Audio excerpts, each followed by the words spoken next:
Hello! Just doing some testing. Who have we got? Hey Dan, how are you?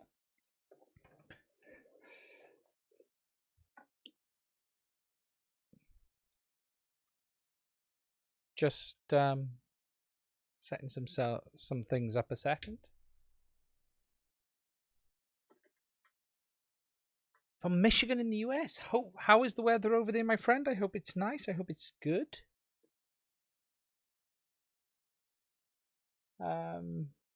Just getting some stuff set up. This is, hey, from Norway. Good evening, Viking with Wings. What a great name that is. Wow, that's a fantastic name.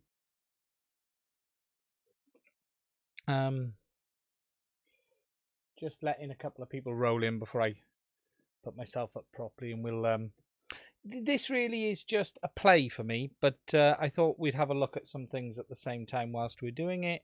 Who can guess what is under the microscope? Can anyone see? What do you think this is? Can anyone give me a guess? The name on the chip should be a giveaway, but still. 5 points to those who get it right.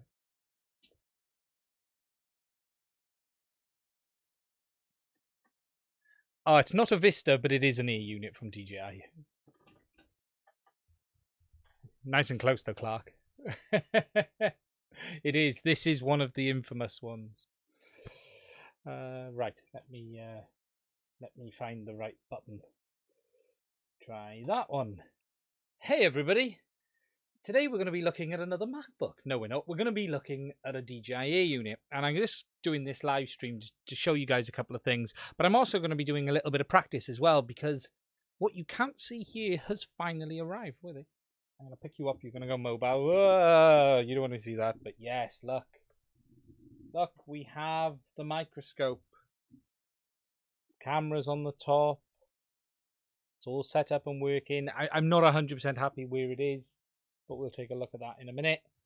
And then if I press that button there, what you're seeing is through the microscope, and then you've got me again through this. So what we're going to do is today, everybody, we're going to be taking a look at another MacBook, and we're going to try. We're not going to fix this ear unit. We are going to have a quick look, and I'm going to do a little bit of soldering, and I'm doing some pointless testing of the microscope. And it's not pointless. It's really just to see how it works on stream and stuff like that as well.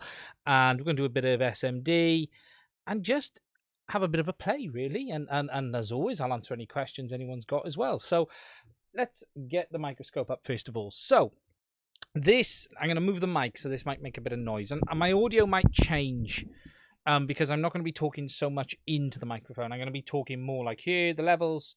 I've lost the levels again. Just hide that one. There we go. So if I hide that one, the microphone shows up properly then, and I can see it. I can see the chat as well. So yes, this is one of the ear units. So we are zoomed right out at the moment. Now, something that's interesting on the microscope is, because I'm learning some things as I have been over the last 24 hours, is the field of view you're getting here is quite different to what I'm getting through the eyepieces themselves, and this is because I got a 0.5 times adapter. I'm going to try and get a 0x3.5, or not try, I've ordered a 0x3.5 just to have a look. No, this board has been heavily worked on, so yes, this board looks a mess, I will be honest. Any goop and stuff you see on this, other than the blue compound, is all off me. This isn't factory, and you'll see why in a minute.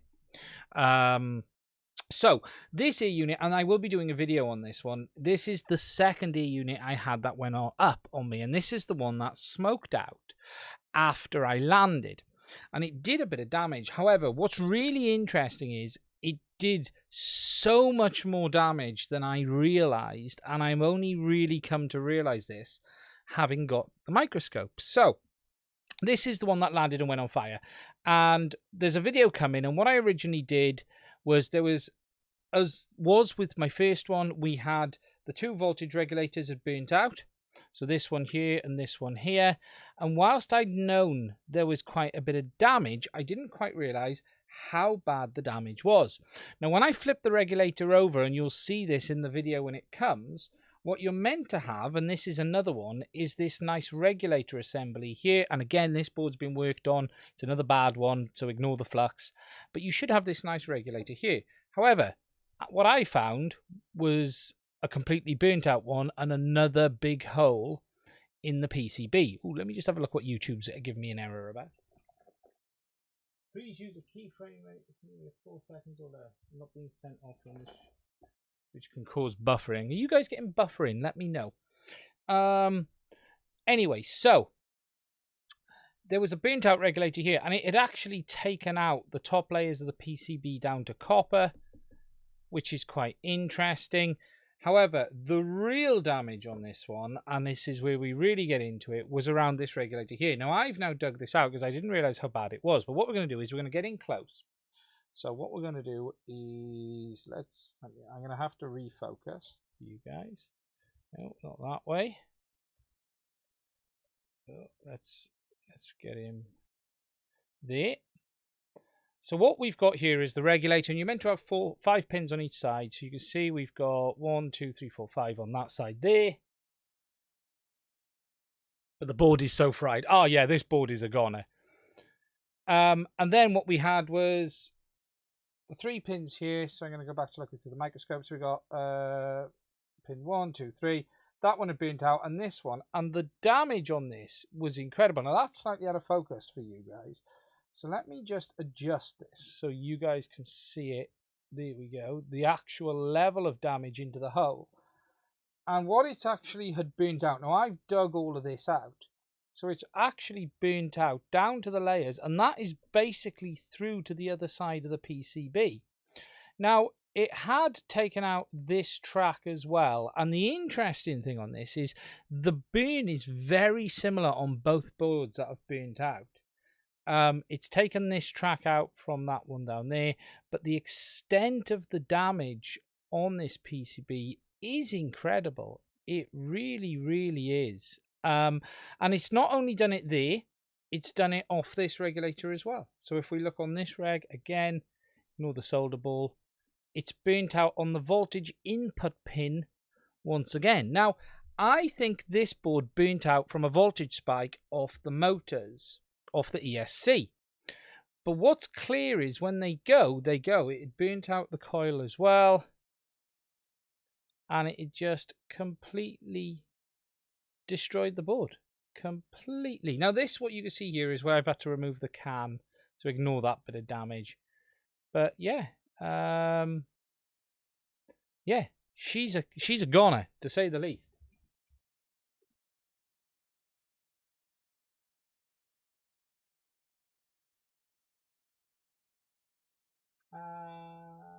Stream looks good.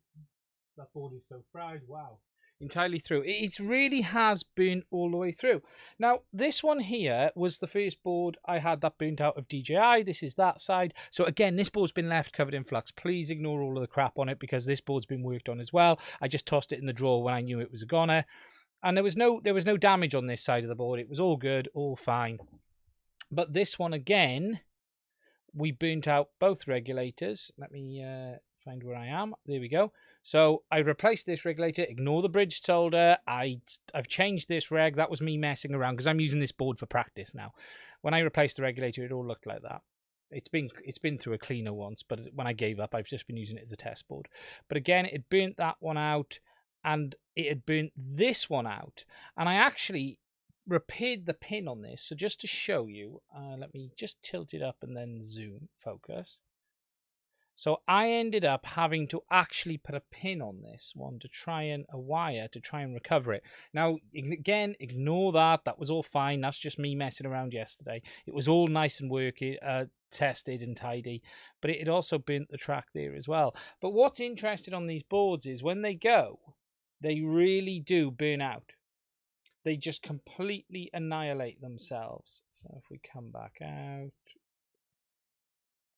focus, here we go. Obviously that's the P1, but this board's been heavily worked on. But yeah, when they destroy themselves, It's gone. It's completely gone.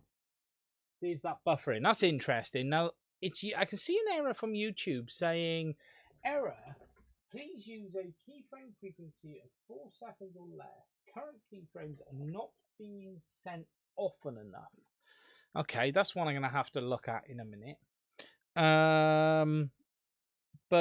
Yeah, this one's a goner. This one's a complete goner. So I thought, though I have got a video coming on this, which I will be using to show you guys. But what I thought I'm going to do is I'm going to do a little bit. I've got an ODSC, and I'm going to just. I've been using this board as a bit of a practice board, so I'm going to use this one just to do a bit of playing around. Now I've been playing around on this one already. Let's get it focused so you guys can see first of all properly. Now this is a brand new microscope. Just had this. You're quiet again now. Is that any better? Sorry, I was talking away from the mic. Yeah, it drops a bit when I pull away. I'm on my normal lav is flat. My lav mic is completely flat, so I can't put that on. I'm using the normal one here, so when I pull away from it, it goes a bit quiet. Yeah, so what I'm going to do is I'm going to just move that over to there. I'm going to do a little bit of surface. We'll do a little bit of soldering because when in Rome, why not? I've got a bit of practicing to do, to be honest. I haven't used a microscope for a very, very long time. Now, the annoyance is, believe it or not, I've actually run out of flux. But I think what I'm just going to do is just do a little bit of mess around. I think I've taken a couple of these MOSFETs on and off already, but we'll take them off. We'll take a look. We'll get the hot air on it now. And the thing with this is, with all surface mount, it's practice. Practice makes perfect. You know, I'm far from, hey everybody, I'm not a Lewis Rossman, let's just say. Let's go with this one first of all. Let's put a bit of heat. But like all of these things, right? Practice makes perfect. Now I'm going to get myself a new air station. I'm going to get myself the Quick. This one is good, but it's not really good enough for this. I might be a bit away from the mic a bit now. Well, I'm just looking through the microscope for the FET. We're just gonna. I don't know how loud that is on the mic. Oh, it doesn't look too bad. I can't see the chat a sec, guys. So we're just gonna get some heat on this board first, and then we're gonna go in. Now I might need to put something on this board to stop it moving around because I haven't got a board holder. And now there's a big copper area here. Oh, she's gone. There we go. Here we go. We got the FET off. Let's do 2. We'll take him as well. Now what you have got is a big copper area. So whenever you're doing FETs and things like this, you're dealing with this large copper area here. How does it look on the microscope, guys? I'll come back to the chat in a minute. There we go. Look at that. That's horrible. Get off. Get. Look at that. 3D printer holder.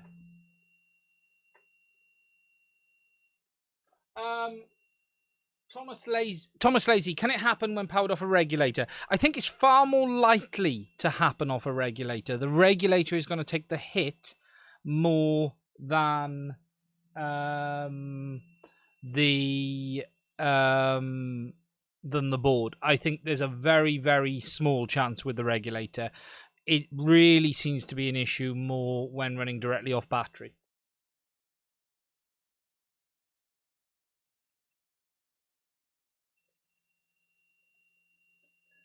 Dan is so much better than your magnifying glass. Yeah, exactly. I'm looking through. So just to show you guys, I'm looking through there. 1 second. Let me do one thing.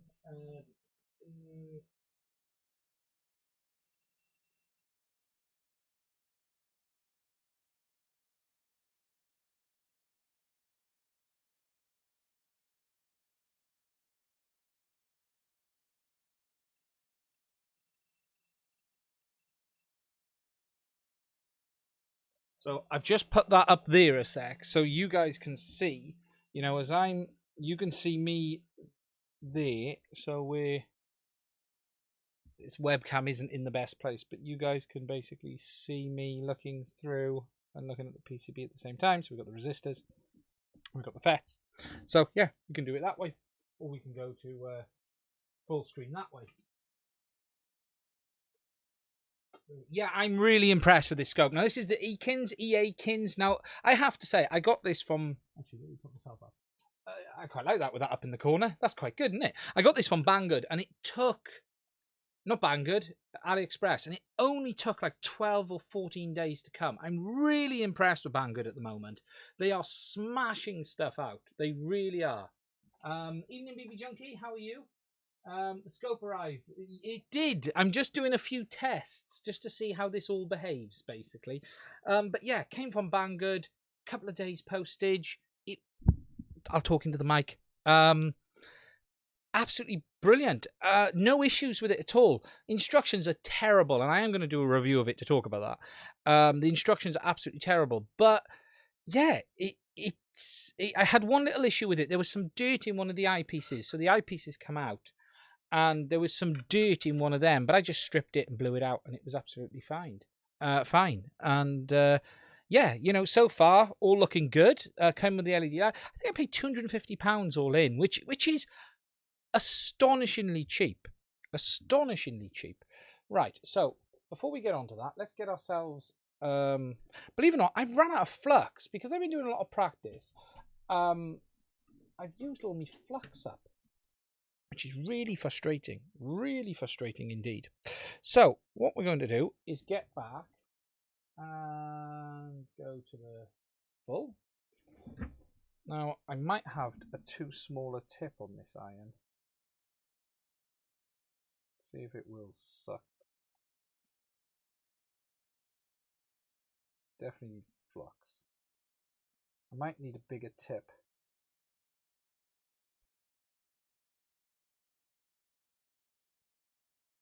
Yeah, it's not wanting to play ball or that. Right, so what we'll do is we're going to put the FET back on and then we'll move on to some of the smaller stuff.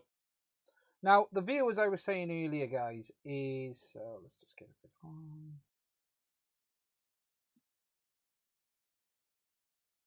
Yeah, I definitely need a bigger tip. See, this is all big copper area. So going on the pads will be easy. What's the iron set to? Oh, I could probably put a bit more heat. Let me just change the nib on the iron. It's a bit small. I was using this nib for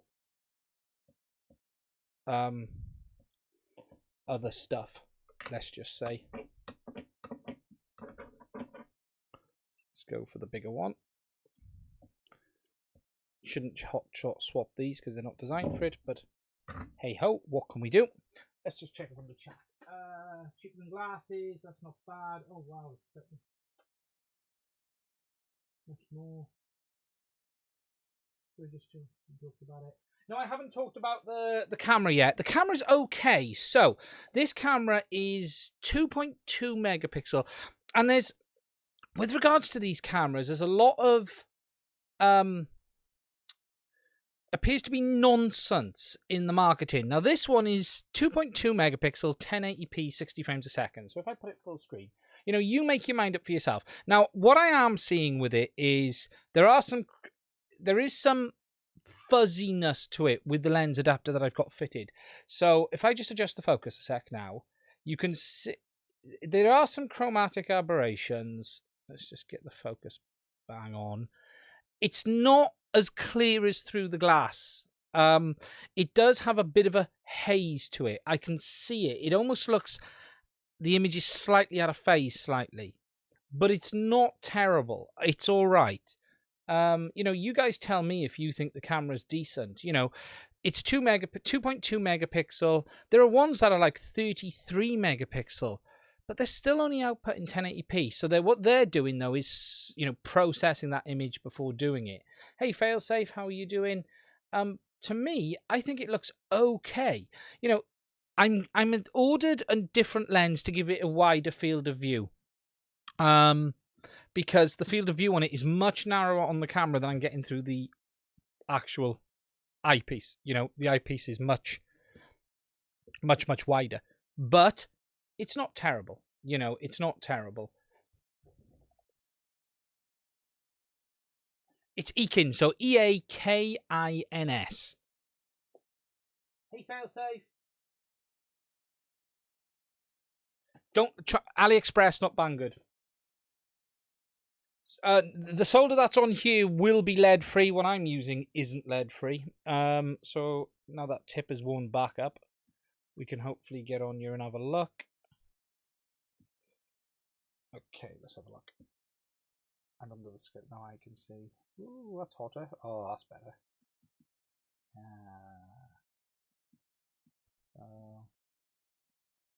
Let's get that off as well.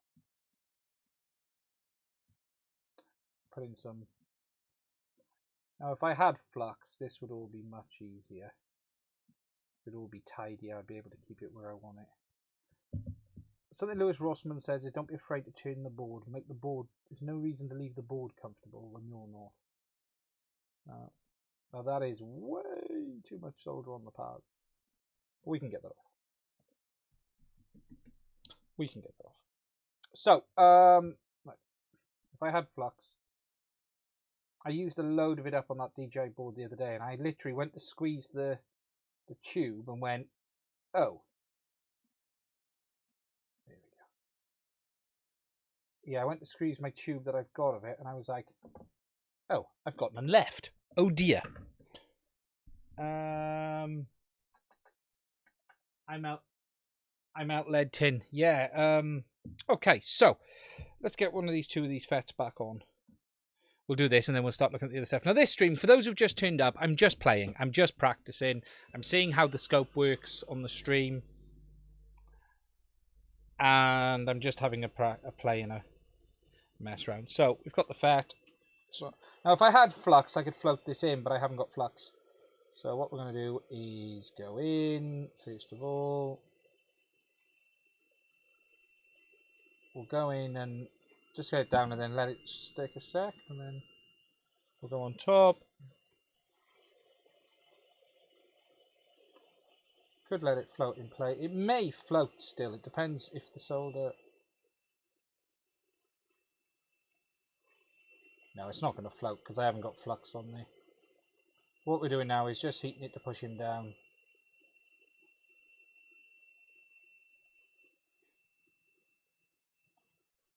Well, it's on.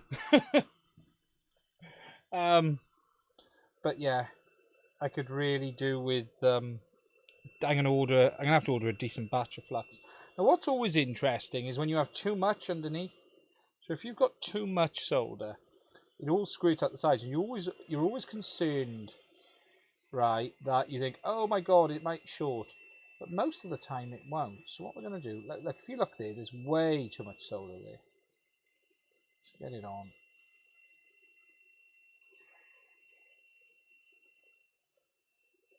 Right, it's on a sec. Let it cool a second. Get out. Let's float. Now you can see he's actually floating on the solder. Can you see him wobbling? He will float, but what we're going to do is then put some pressure on, push him down, and then squeeze that solder out. And then we can deal with that with the iron. Now, if I had flux, it would just disappear really easily.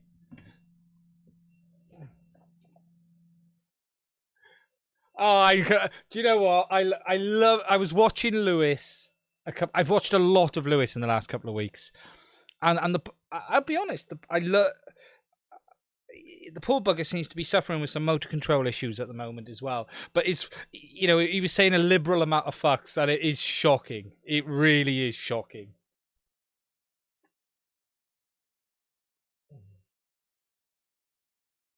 I can believe it's 10k. How hot do you run the gun? Well, this gun is currently running at nearly 450, but this one struggles a bit, so I'm having to put more heat into it. I'm going to get myself one of the quick solder stations soon. just to allow me to do a bit more that way. It's amazing the difference flux makes, man, because when you're working on stuff like this, you know, if we're going to go on to him, here we go. So we can pop him off, but without the flux, it's really hard to float things back in place. And this is the problem. I need to 3D print something to hold the board. You can see it's rocking. Let me do what I did yesterday.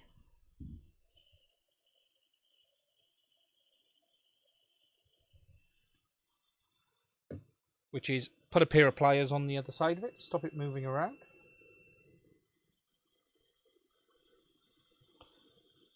Now, what is incredible is how small you can actually work down to with the microscope. You soon get used to it. There we go. Right, so what we're going to do is pop him back on, and I'll just let it tuck itself down. Or not. Ah!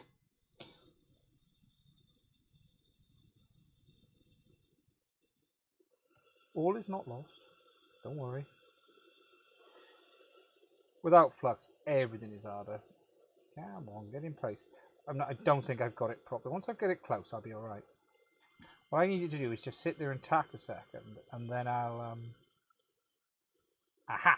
Okay, so now I can actually play ball properly.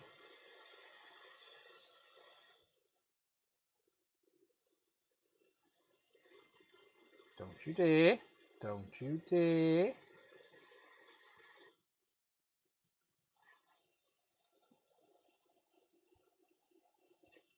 Don't you dare. There, stay. Just coming back to the chat, guys. 1 second.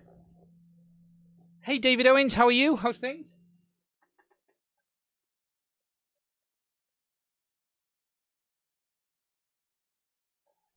Dean Q, I am using the Ekins. I'll go on to Banggood and show you guys in a minute. Actually, not Banggood, AliExpress.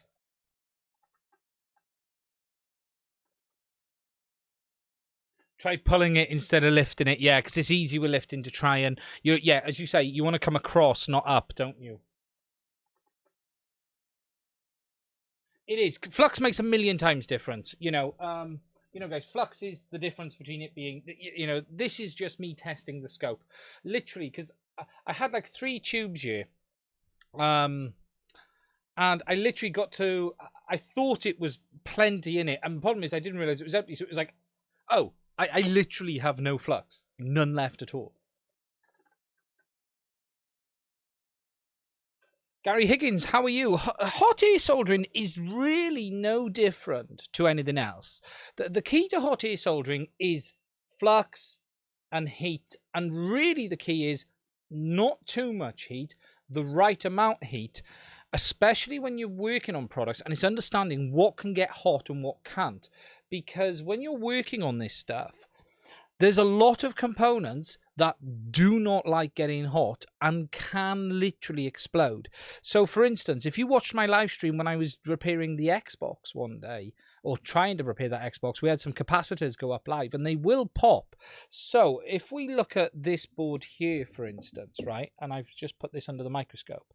Okay, so this is the board I'm actually working to repair, because the voltage, this is the one that the voltage regulator burnt out on. This isn't a DJI board, this is a flight controller. But we've got a cap here, which is this cap here. Now, this will literally explode with too much heat. So, for instance, on this board, I've removed the coil that was there, that was damaged, and I've also removed the voltage regulator that was here.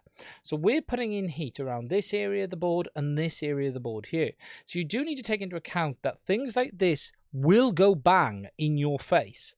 So you do need to be very careful, because you can get problems like this. Now, with hot air soldering, it's not rocket science. Most components will cope with the heat as long as it's powered down and as long as you don't rush to turn them on. So the SoC, for instance, will cope with the temperature absolutely fine. The trick is to have the right amount of heat to melt the solder, but not too much that you stop burning the board. Now, with lead-free solder, which is used on close to all electronics, getting stuff off is a challenge. It really, really is, because you've got to tend to put so much heat in, and it just doesn't flow like lead solder does without the heat. So that's where flux comes in, and flux makes a massive difference, a huge difference. It's night and day. But the trick is with hot is patience and being careful not to move anything else. So, for instance, if we go in on this, I'm just going to go in a bit more and focus. So let's just get us where we need to be. Now, I've been doing work on this board already, so if it looks a bit of a mess, that's why. So if we look down this side here, right? Okay, we've got a row of resistors. The thing is, when we add heat to this board, I'm just going to put my pliers back there. All of these are going to want to move. So these are all going to want to, once they're all hot, they will all move. You could scrape them all off the board. Also, if you were working on this transistor here, we'll do this now. We'll take him off. But all of these resistors are going to be free to move as well. So the key is to be careful that you're only moving what you need to take off the board and nothing else. And that's the basic first couple of rules, really.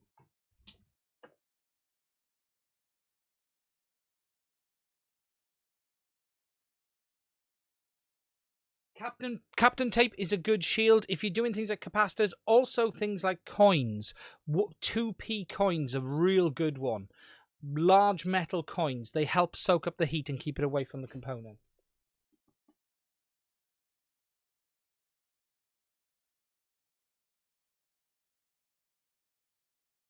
This is live, Brandon Beans. How are you doing? Yes, it's live, Brandon.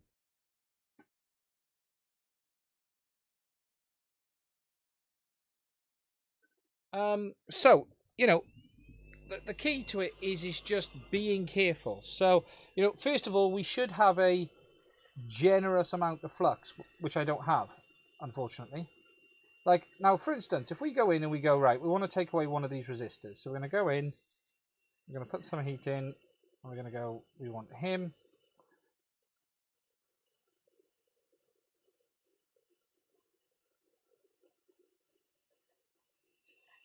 It's amazing how much heat ends up on your fingers as well. Here we go, we've got him out. And we're just going to place him here a moment.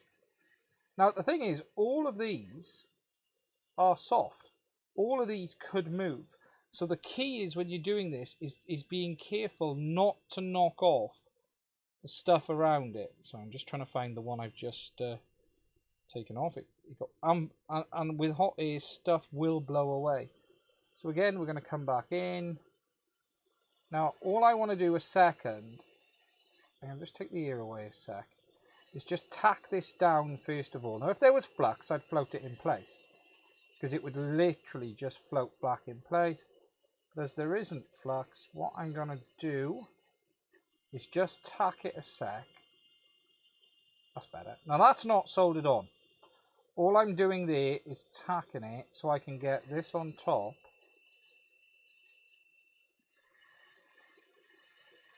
Now, if we had flux right now... Oh, look at him. Can you see him? We're moving one. Ooh, ooh. Look at him. He's decided to go. We need to do some tidying up on them.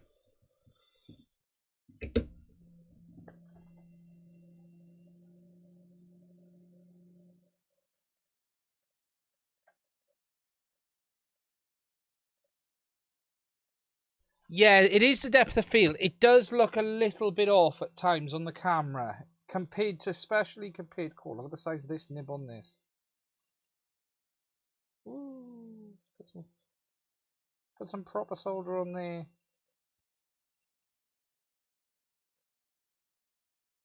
Oh, that lead rubbish.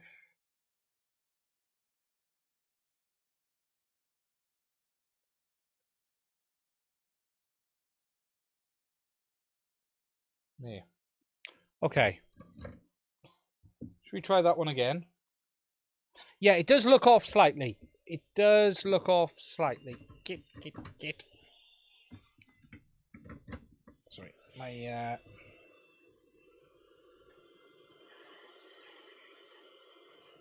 no again. I'm going to move the board to suit me, not have the board where it suits it. Oh yeah, that does look slightly off there, doesn't it? Let's let me just check the focus on that. Yeah, there you go. That's a bit better.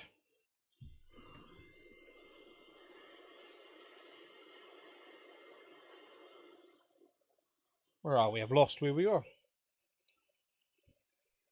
There.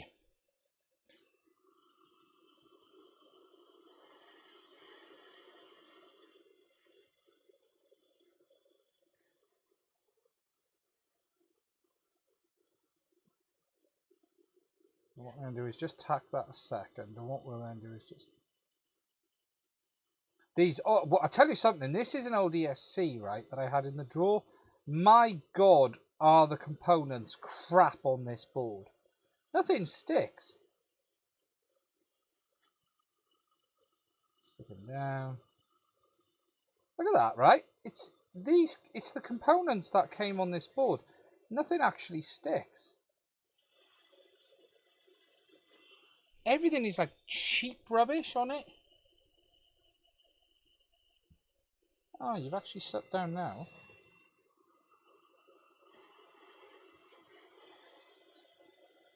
Put a bit of weight on. And what I'll do with that is I'll tap that now with the iron. Now that don't help on this. I'm going to get another PCB in a minute because this board is shocking. And what I'm going to just do on this is just... Yeah, look at that. Look. It's just moving off.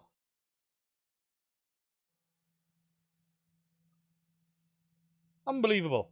It's like the pads come off it.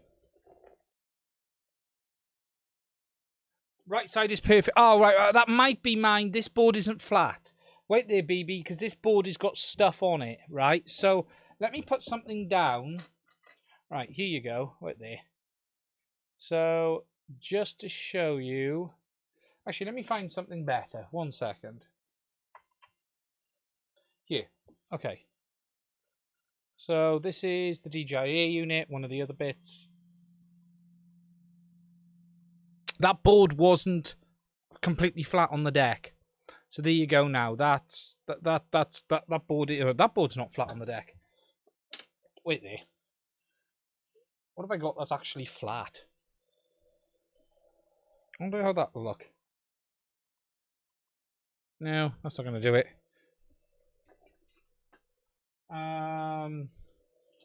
Yeah, the board's not completely flat. If the board was completely flat on the deck, you'd see what I mean. Let me just go in my component drawer.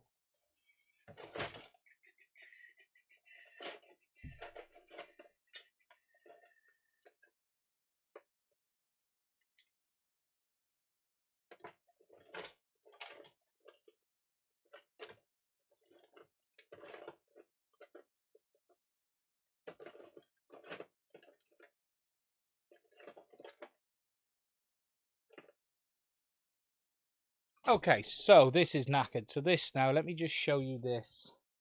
Make sure this is properly in focus. There you go. There you go. That's a flat board. That's completely flat now. Very nice. Fish and chips. I had a chippy tonight as well, my friend. Yeah, it really is a very shallow depth of field. So, for instance, if I flip it, you'll start to see it drop out really quick. It really does drop out very quick.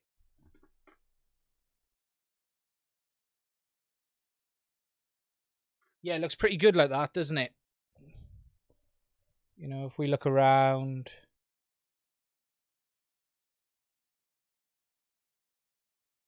Now, to give you guys an idea, I did this last night. Let me just show you something to give you an idea of the kind of field of view I'm getting. So I'm going to put that there.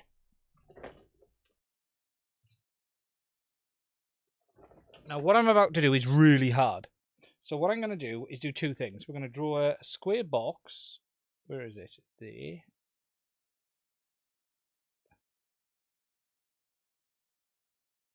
Around what you guys can see. Okay. And I'm going to do the same again now around the outside of what I can see in the microscope. It's not perfect by any means. Right, okay.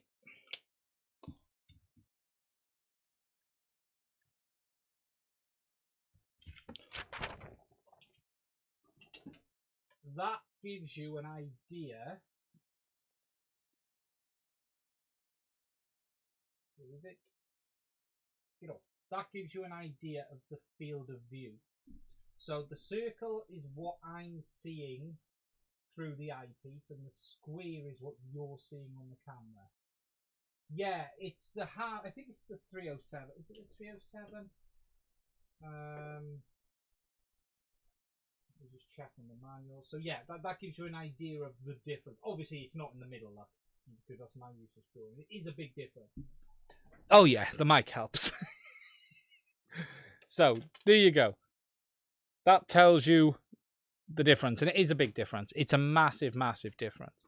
Now, I've got the 0.5 adapter on there at the moment. There is a 0.35, which is like $20. So I've got that from China. But it is a big difference, you know, just to give you an idea from what you're seeing to what I'm seeing. And it's partly because of the small sensor on this camera. So this one is... let me just bring up the model. I think you'll...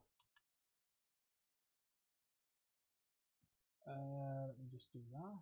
Oh, no, that one. Okay, so if I go in the settings, if I scroll down, go into other, go into version, and it says that's SY500SR. Is that the firmware or the version? Let's have a look. SY500SR.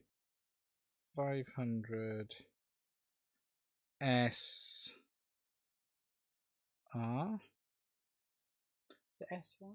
Oh, ZY. Sorry, not SY, ZY.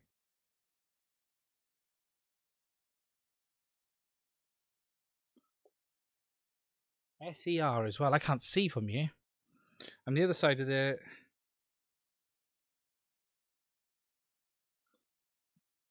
Yeah, it doesn't really come up with anything on that. Not on the camera. So, that doesn't say a model. I thought that might be the model number. But no, I think it is the Sony IMX307. 1/3 of an inch. I'll bring it up now. Let me back out of the menus.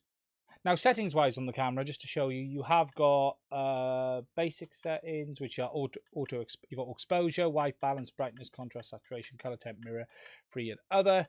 And then you've got under here language, frequency, grid, version, and reset to factory, basically. And does come with the remote control, which is a complete waste of time.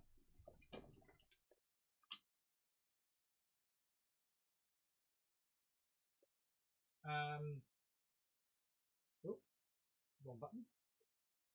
Just to okay, I haven't got the normal camera set up tonight, so let me just go on Banggood and show you guys what you will do.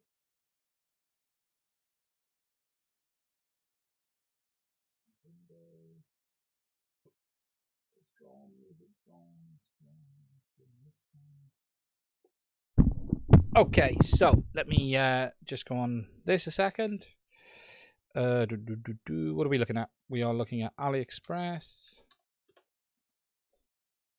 Hello, Peppermint Pilot. I'm just testing. That's all. Thank Ken. So I think it's basically this camera here. If it is, let me just have a look. Let me bring up my orders. Let me just get signed in and then I'll show you guys then. Yes, it is. Yeah, I've got the 0.5 Barlow lens. I've got the 2 as well, 2 times, but it's got the 0.5 Barlow on as standard. with the 5 to 20 eyepieces. So the unit I ordered, I paid £250.13. So here we go, guys. I'll put this up now to show you. Desktop. Let's just see if that comes up properly. There we go. How's the buffer in Bing? Because YouTube's still whinging at me. So this was the one I ordered. Okay, so it came with all of that. That's the camera there. We'll go down to the spec now. So powerful 50, and it came with the ring light LED as well. What do they say about the camera? The camera will be down here somewhere. Okay, so the Sony IMX 307. Yes. 1080p output. 1920 by 20, 60 frames a second. HDMI. Yeah, it's pretty good. Yeah, that is the problem I find on AliExpress, actually. I should get you guys an affiliate link, but it'll take me too long. There you go. Is Paul B, is this Parco? Is it Parco? What do you mean Parco? No, I didn't, because you pay the VAT now on AliExpress before you ship it. I paid the VAT before it shipped, so it cleared customs straight away.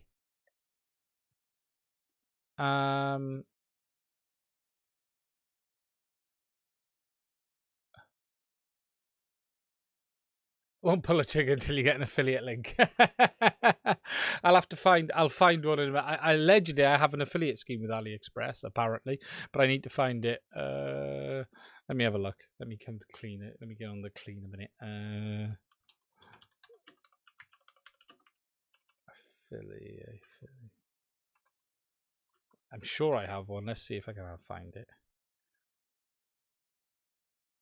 If you get the arm that slides in and out, make sure you get the V2 only because they upgrade. Yeah, now I went for the single arm one on purpose.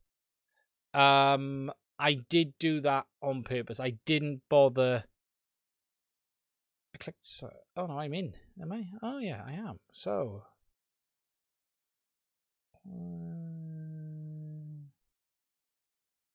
What's this? I'm sure I got a scheme already with that.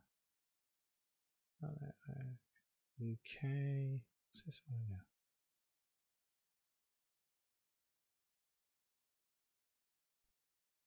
Complete your web. Oh, it was making me.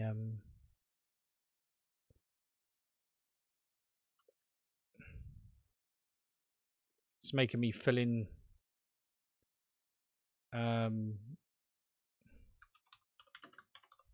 It's making me. It wants me to update my details. 2 seconds.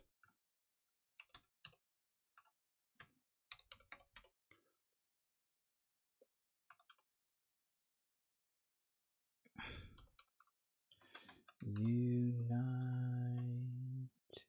Kingdom.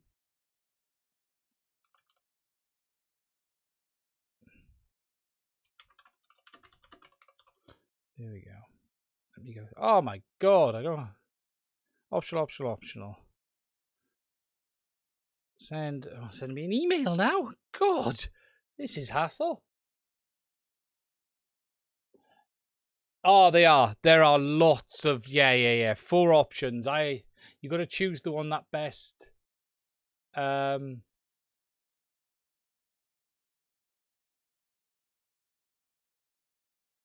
Shipping was high, but they're still cheaper than pretty much any of the others, is what I found. Just go into my email.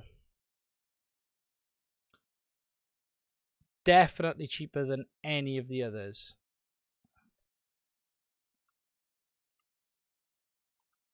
Anyone ordered the new iPhone today? I tried, because I've been waiting to get myself a new phone. And Apple screwed me over. 5 times I tried.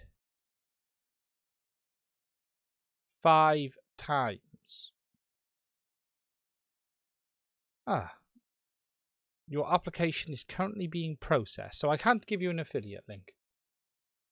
I can't bind the FPV goggles with the drone 2 weeks after purchase. So, the Fox, the DJI FPV drone?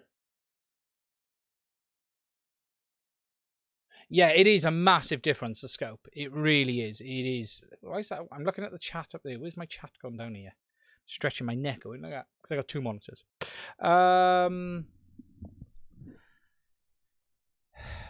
Hey, FPV Tech, how are you? I know when I got my scope, it was going like for the Fox. I can't bind DJI FPV goggles with drone. So, are we talking DJI FPV drone or normal drone? You know, air unit drone.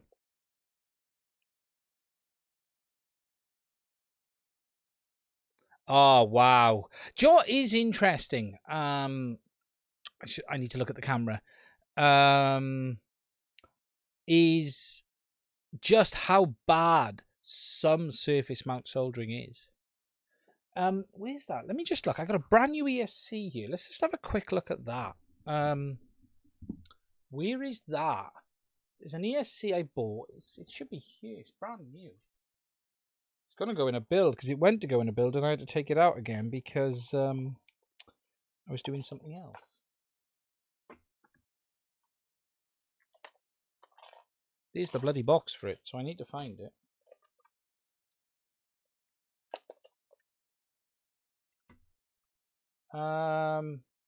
Little bit concerning. 1 second.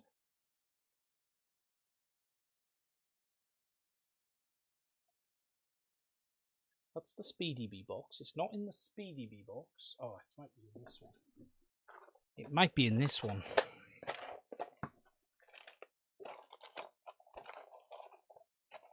Here it is. Haha.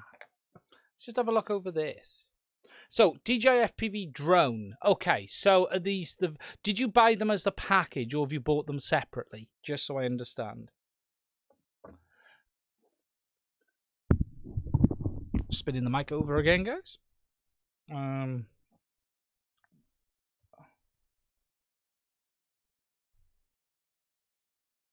just get things...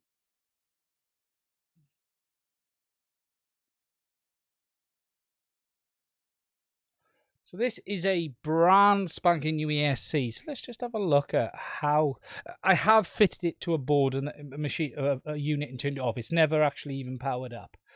Let's just have a look at how it looks. What's really interesting up close as well when you get to these is just how deep the grooves are around.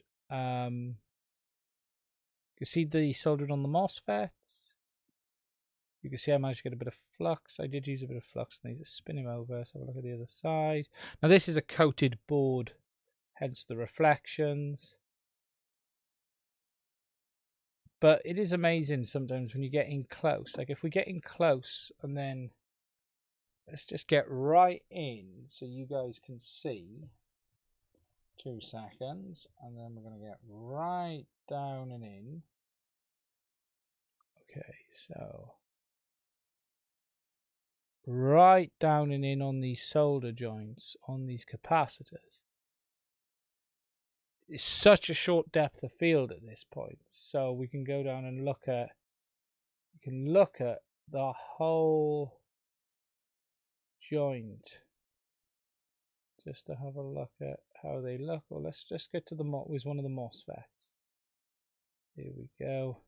Like if we tilt, if I just put something under the board and tilt it up and then focus under that, we can actually have a look at the balls on the MOSFETs. So we're then looking at the balls on the MOSFETs. Let's get a bit more light. There you go. And then you can start to see the solder around the resistors there, look. And again, more on the MOSFETs. It just allows you to get in nice and close and have a look at what's going on. It's all very interesting once you get to this. And then when we come right back out. And this is the only problem with this lens is getting out. I can't get right out for you guys. That's the only downside.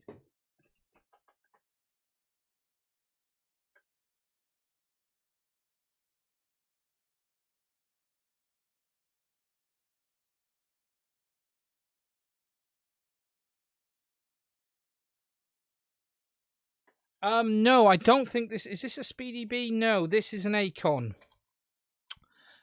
This is the Acon AK32, not Speedy B. I fitted it, and I then ended up burning the flight controller out by a freak accident. This is a while back, and I then bought a flight stack which I wanted to put on as a pair. Shock horror! I burnt something out. For those who've only just come along, I'll show you a bit more. You know, for the ear unit we burnt out the other day, remember? This is just showing you the extent of the damage on the ear unit for those who've just turned up. Let's get you in a bit closer so you guys can see.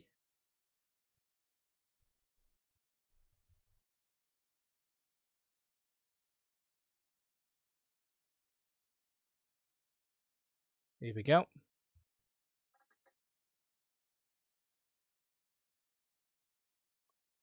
Wait, do you need audio here?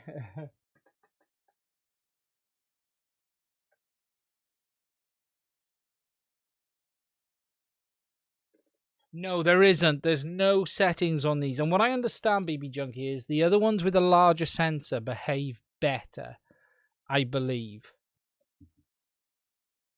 No, this board does not look good. This is the second DJI unit that burned out, and this is the extent of the actual burnout damage. It's actually burned through the layers in the PCB. I have shown this once already in 2 places, here and here. Now this board is covered in flux, so if it's reflecting and looks a bit off, that's the reason. But yeah, that has... No, this is the one that burnt itself on landing. And then that's what where the voltage regulator should have been. I did remove it, and that was the hole left underneath the voltage regulator. It had welded itself to the PCB. So now what is interesting is under here, I believe, is those diodes we're looking for the inputs. So that I think those diodes there are the input protection diodes for the UARTs, but I can't be sure. They're really awkward to get to because they're under this can. So they're going to be close to impossible to change anyway on this ear unit. Whereas you can change them on the Vista, on this, you simply can't.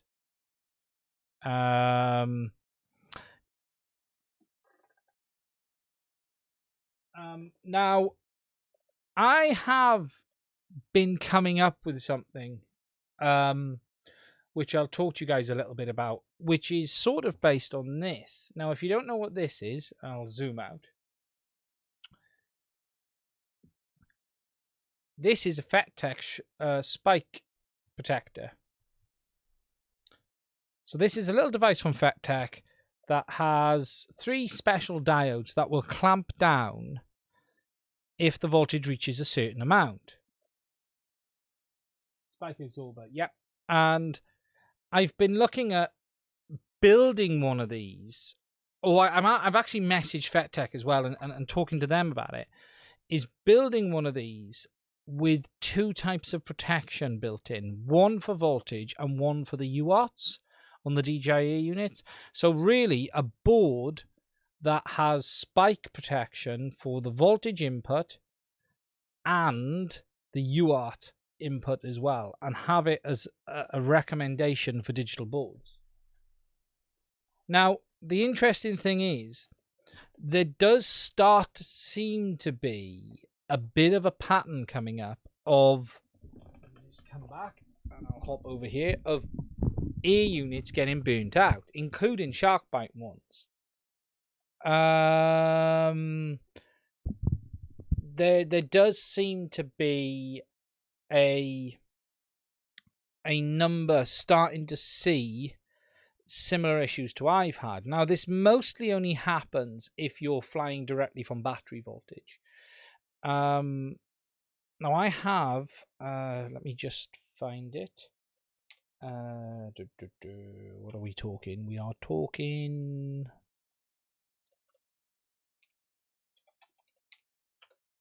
ECEDA. Let me just bring this up and show you guys.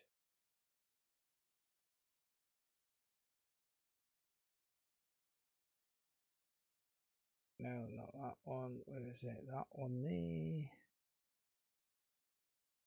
Now, I have been working on a filter protection circuit myself, which is very similar. It's fairly straightforward.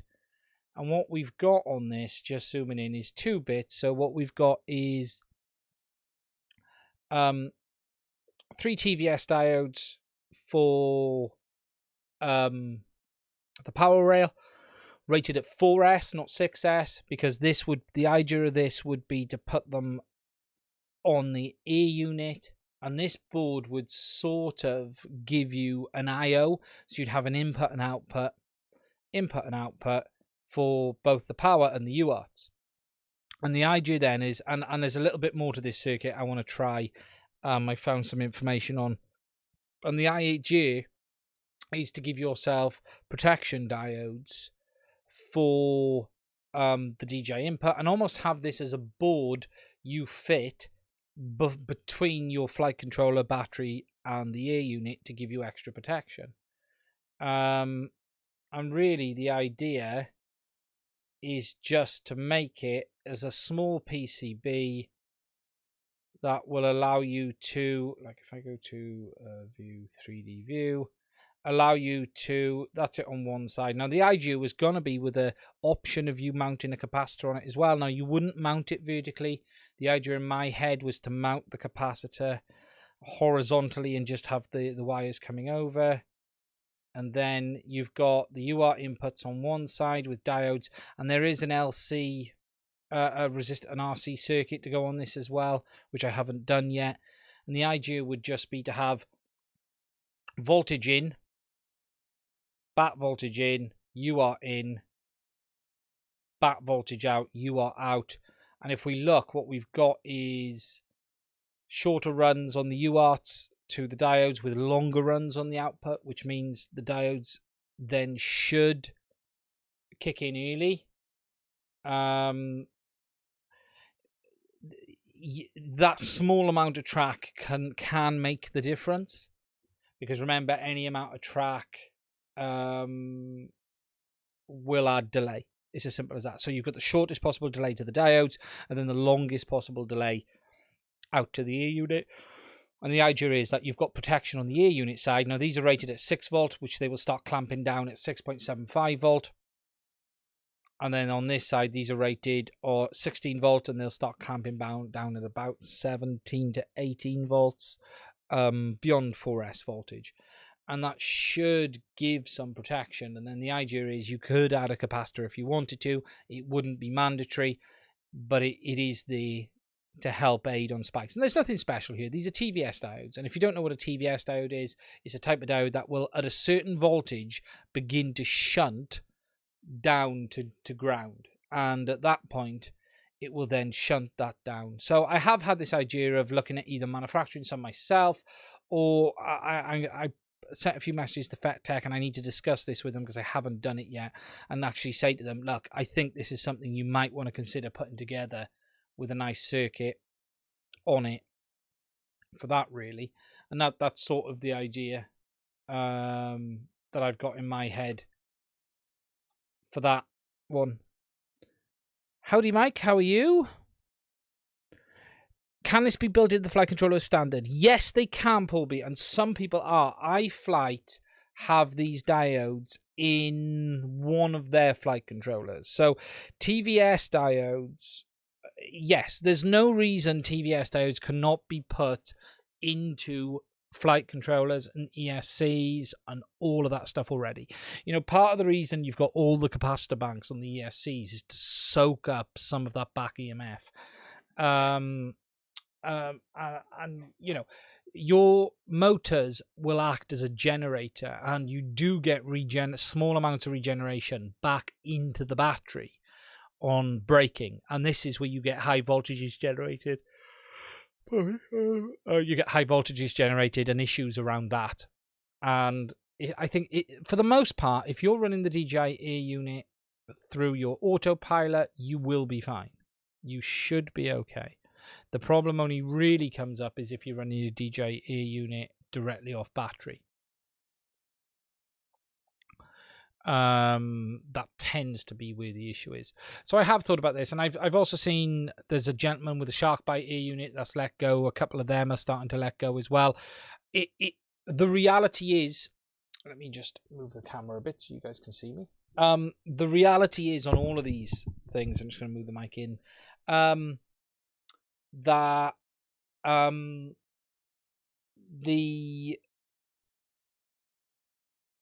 the cost and the complexity of these digital units. Actually, let me just put the camera back on the monitor. That way I can sit properly. There we go. Sorry about that. I can sit down properly now. Let me just have a look. Yeah, there we go. So the complexity of these digital ear units is such that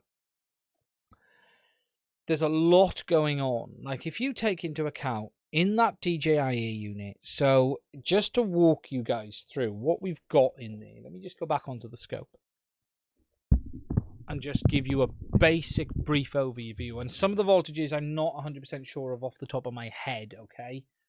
I've got them written down, but to give you a basic overview. Okay, so on this DJI unit, so what we do have on this, right, is you've got two regulators. So there should be a regulator here, which is this one here. Let me just put the OBS up so I can see it as well, because I haven't got a monitor on the camera, I can't see. So we've got a voltage regulator here, and there was a voltage regulator here. So we've got 3.3, 5 volts. We've then got a multi controller which has 4 voltage outputs, which range from 0.9 to about 1.3 or 1.6 volt. So you've got a huge amount of voltage regulation going on here alone, because you've got the SoC, which is going to need low voltage. You've got the SRAM, which is going to need voltages as well, around 1 volt. And then on this side of the board, you've got, most likely, this is a voltage regulator. I haven't really been able to find much details on this thing. Where's the one that's not burnt out? What is it? It is a B3115. So what is that? What is the B3115? B3115 J 382E. See, I can't find that at all. B3115. I do not know what that is. If anyone can find it,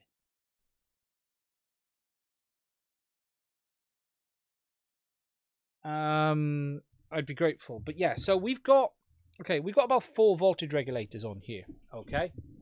Now the same stands on the Byte unit. You've got 1.3 volts, 3.3s. You've got lots of different voltage regulation going on in these units, and this is far more than we have in any analog unit. Yes, there's an SoC, but it's far simpler setup. So it's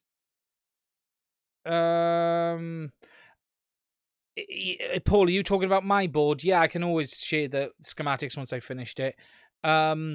So digital is going to require a lot more careful thought on power moving forward. So we've got, the board with the caps and diodes. Yeah, I will make it open source. Yeah, when I finish it, I'll open source it. I have thought about making it available myself as a way for people to support, just as something to help income on the channel. I might have 100 made and do it that way. Oh, but also make it available for people to download the schematic if they want it as well. So I need to finish it. I need to do it. But yeah, a lot more thought does need to go into power now with digital, and the cost implications are far higher. The cost of loss of an issue on an ear unit, it's 80 to £100. Hello H2OFPV, how are you? I hope you're safe, my friend. So this is what the problem is. The problem is the cost implications of a failure is high, and so far in my personal experience, with 2 air units that have burnt out, they were well beyond repair. Well beyond repair. Not remotely even looking to be able to. So for me, the hit rate is 100% total destruction. Now, I haven't seen enough others. We know the Vistas do tend to burn out on the UARTs, and they are repairable. The Vista is a far more repairable air unit, to be fair, simply because it's a lot easier to get together. It doesn't have that metal can around the outside. So there is now some, in my head, some room, turn the irons off, for something like this. And you are going to see more flight controllers do this. I fly the Shark Byte 500 mile. If are you running it directly off battery, Paul B, or are you running it off flight controller power? If you're off the flight controller, I wouldn't be concerned. If you're running it off battery, make sure you've got a capacitor on it, a good one as well. You know, get yourself like 1,000 microfarads and up to say 35 or 50 volt. 50 volt ideally, if you can. And is it long range quad or wing? Because remember, if you're flying a wing, it's a different animal. The thing to take into account is this with a quad. So the motors are generators. You know, these are 3-phase motors for all intents and purposes. You know, they're generators. So when your motors break, when your motors go into a fast stop, sorry, I'm just starting to yawn. That power, that energy will be dissipated into the battery via the ESCs, via the FETs. And that has to go somewhere. So you're going to get voltage spikes, and that's where the big issue is. So, for instance, a very fast, bounced landing. That's where mine burnt out, was on the bounced landing. And Bruce's suggestion and my thoughts are that it's that surge of energy that took it out. And again, it's enough that it burnt through layers of the PCB, to give you an idea. That's how bad it is. It literally burnt holes in the boards. Yeah, it's been a very long day, actually. It's been a very long week. A very, very long week, to be honest. Flight VBAT. Yeah, just be careful. A good capacitor. I would strongly advise then, at minimum, you get one of these from Fat Tech. Where are they? I've lost them. I bought 5 of them this week. Let me go on Fat Tech's website. Bring them up.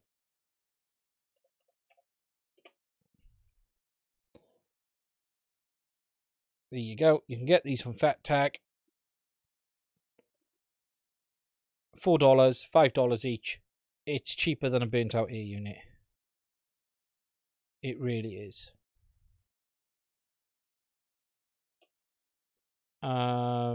Spike absorber, TVS diodes. I would have liked if they'd have made a 4S version myself for the air units, just for people who fly in 4S like I do.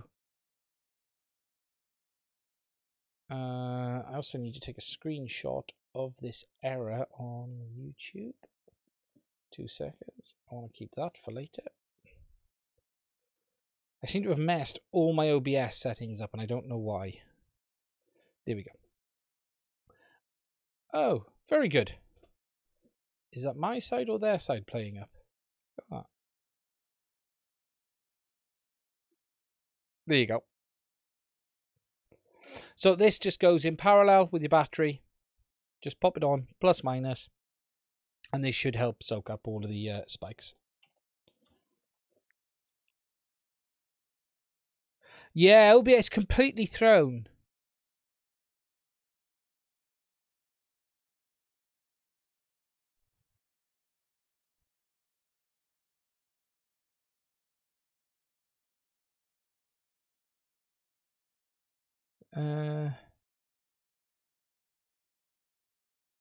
No problem, Paul. Yeah, it's the problem we're facing with digital is this is all very much more sensitive than it's ever been before. And the cost, I've burnt £200 in British money of ear units out. That is a lot of money. It really is.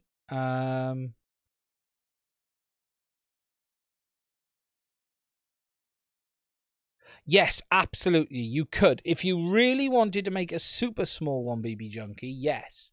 You could absolutely just take the capacitor, fold the legs back over itself, solder the Tvs diodes, and really, technically you only need one. FetTech have gone with 3, and I think they've gone with 3 for redundancy, and it's not necessary to have 3. But yeah, you could fold the legs, solder the diodes, and have that for the power rail. Absolutely. Absolutely. Now, what you can't do is put a capacitor on the UARTs because you're going to affect the signal coming in for the UARTs. Now, the real key to TVS diodes is they have close to 0 impedance or capacitance on the circuit. They're basically invisible to the circuit. So anything you do to a circuit adds parasitics. So whether it be a length of PCB track, whether it be a wire, whether it be a component, it will have some form of parasitics on the circuit. So that whether it be resistance, impedance, capacitance, depending on what the circuit is, okay, inductance, it will have an effect.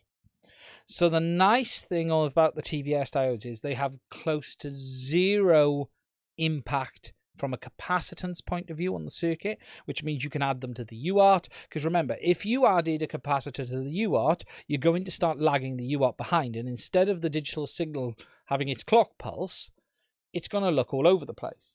I could actually show you this. You could see this on an oscilloscope. So if we put a capacitor on the 1 kilohertz oscillator on the oscilloscope, you would see the effect, and it would just completely smooth out the effect of the oscillations, and you wouldn't have the diodes.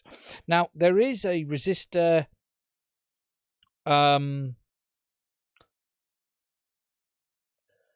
it's a resistor capacitor circuit which counteracts itself, which you can add onto a UART circuit, which also helps remove spikes, and that's the one I'm investigating at the moment. On power rail, it's I think it's a resistor capacitor I saw the circuit for, and it's designed for UART, so I need to have a look. You're just gonna, if you just put a capacitor on, it's not gonna work. So, but you could just put the TVS diodes on the UARTs. So, from a power point of view, you could take 1,000 microfarads capacitor, 50 volt, get a 50 volt, 1,000 microfarads, get a good low ESR one, fold the legs back over itself, solder the 2 or 3 diodes down it, and put the power wires on it. That you'd make a really tidy solution.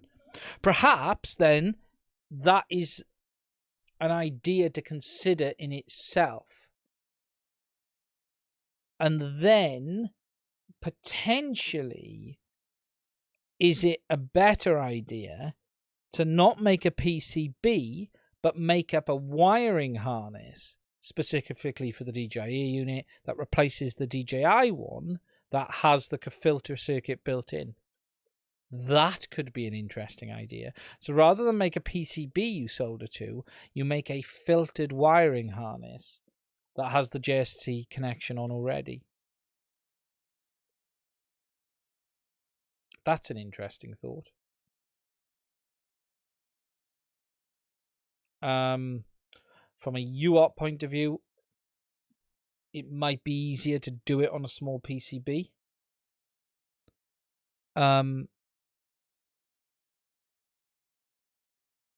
Because you can't add the capacitor. But oh God, sorry. I need a drink. I need to get a drink. But it's doable. It's doable. Push the boat out. build an optocoupled circuit to isolate from spikes. Do you know what, BB? I had already, believe it or not, I had thought that. It's funny. It's funny, innit? We always come to the same conclusions in the end. Anyone who does some of this stuff, you sit there and think, well, if we're going to do it, you could just do that. You could completely isolate it completely. For me, this is about, you need to be able to do something that's, if you talk about the cost of an A unit is $100, £80, $100. Making something that's cheap enough that someone will go, oh yeah, I'll buy that. Do you know what I mean? I'll pay for that.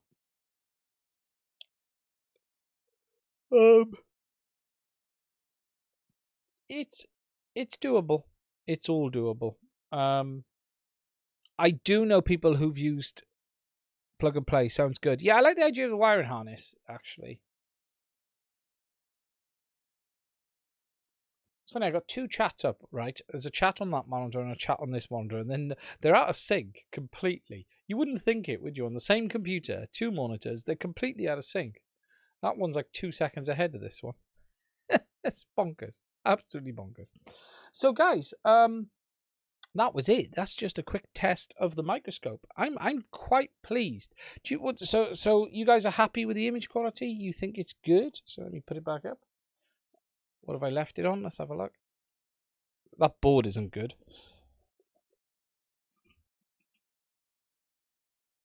What if I find you a nice PCB to look at? Look how bad that joint is. Look how cold that joint looks. That's terrible.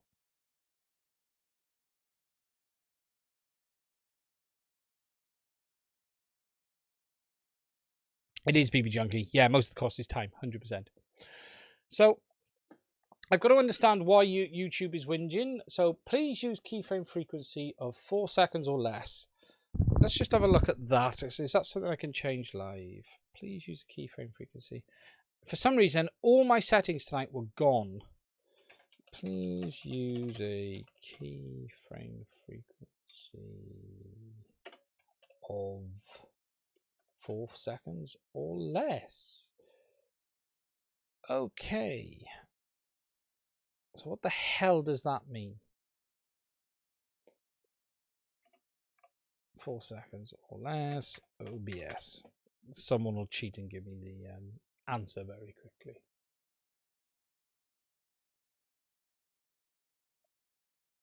Okay, so here's what's happening when I stream it. Teach me OBS stream. So let me find OBS. What are my settings? Output. Enable advanced settings. So what are they saying here then? Okay, basically the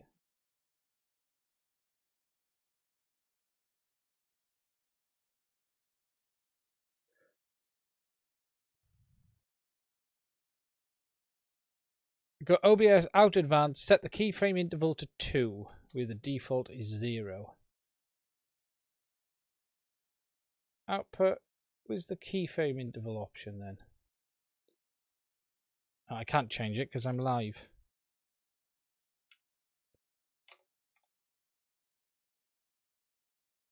We'll make it easier when the flux is on it also. Is that a new microscope? It is H20 FPV. There's a link to it in the chat. If you go a bit further up the chat, there is a link to it. It's the Eakins microscope. So what they're saying is keyframe interval of 4 frames or less. Interesting. Which I can't change. Audio bitrate. Quality, custom encoder settings. I can't change it. 1 second, I'll be back now. I'm not actually going anywhere. If the stream says it's stopped, I'll be back in 2 minutes. So if it says it's stopped, it will be coming back. I've just got to hit the stop streaming button. And I don't know what YouTube's going to do. If it does end, I'll kick it straight back.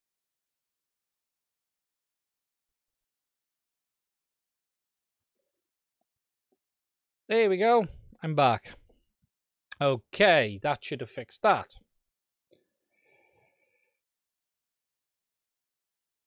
We've now got a keyframe interval of 2 frames. I'm on CBR for some reason. It's on constant quality bitrate as well. That's weird. It should be on CBR.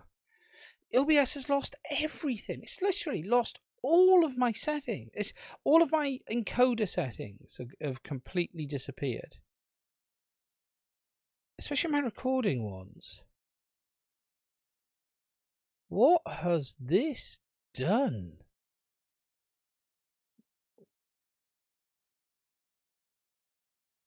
Very strange. Really odd. Really odd indeed.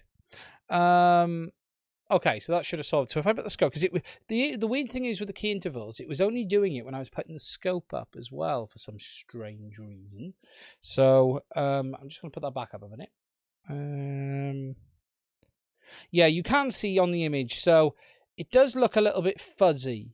It does look off. Now, there's a prism inside it, and I don't know if it's anything to do with that. I'm happy with it. You know, I've gone for the wider lens. Because again, for those who have just come, just to show you what you're seeing and what I'm seeing. So the outer circle on this is what I see through the eyepieces, and the square in the middle is what you're seeing.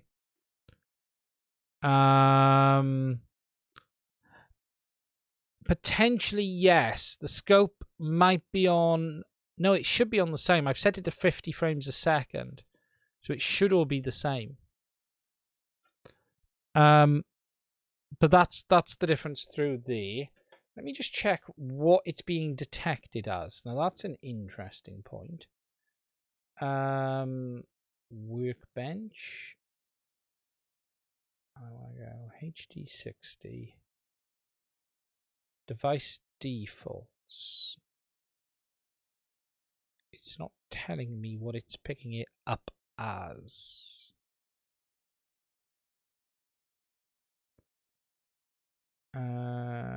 Resolution 1080p.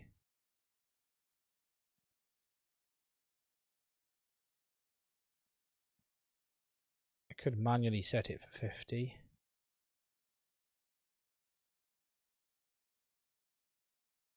Match output. Yeah, it looks okay. Now trace repair will be much easier. Yeah, it will. It will make a massive difference. You know, it is amazing though when you start looking in. So if I just spin myself over here again, you know, when you do look at... Now this board is shocking. This is an ESC. Now don't get me wrong, I've been playing with this a little bit. Let me get another one of these, ones I haven't touched.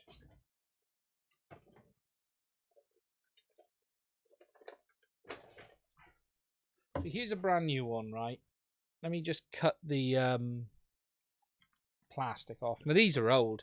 This is an old Afro. Everyone remember Afro ESCs?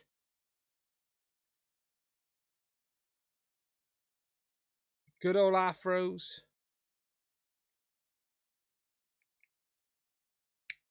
You get a Stanley knife for this.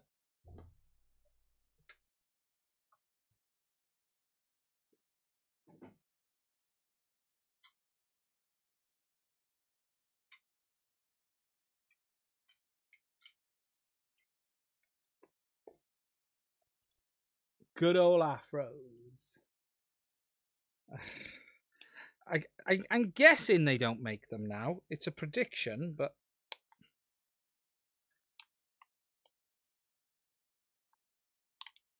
I've never had one fail. But I'll say this. I scared the crap out of me when I looked at some of the soldering on it. So I'm just trying to get into the packaging.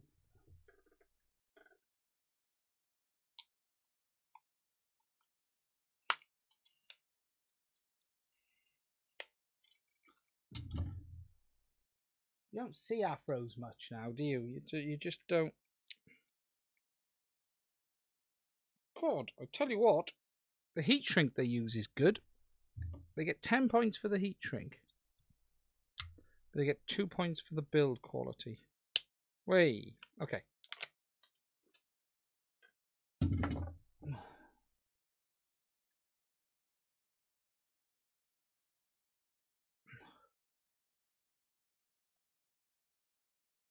Now, when we start looking into it, overall, it doesn't look terrible. This one looks better than my one, actually. Never failed. Actually, get in close up. Let's style things in, shall we?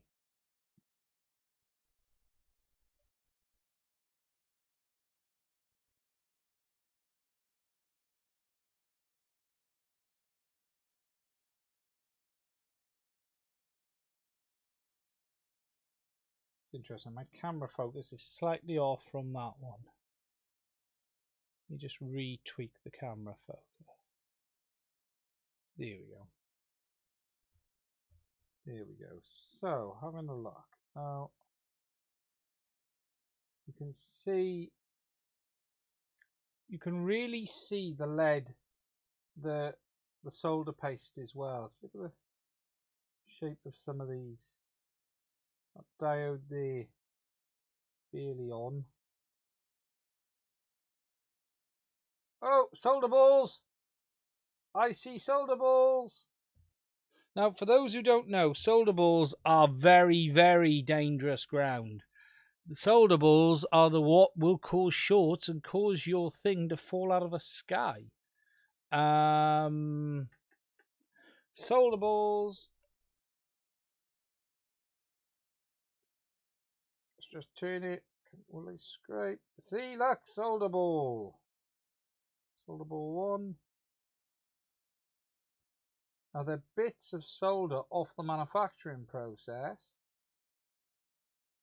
that will cause your device to short out and fall out of the sky. So they've been missed off the original.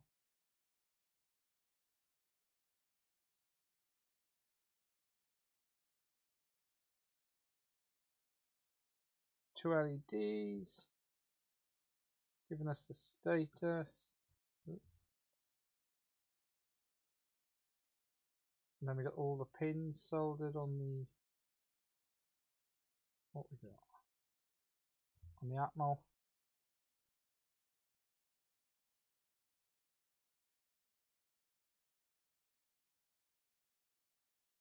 Overall, the unit seems quite, it's not too bad to be fair. Oh, the joints. Oh, got a bit of fluff.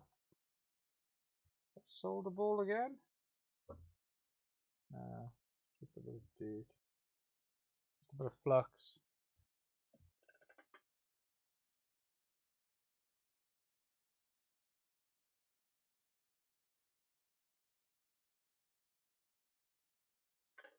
Solder balls. So what about this side? Let's have a look. How are we looking then on this side? So overall, what's the cap? 35 volt, 220 UF.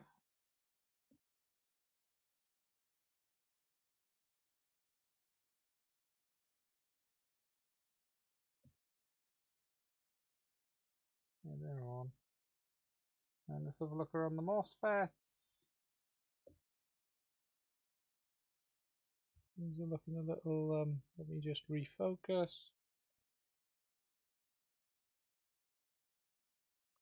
Start looking around there a bit. MOSFETs look okay. Because these MOSFETs have pins. These are not QFN styles. 2 resistors. It's not a solder ball.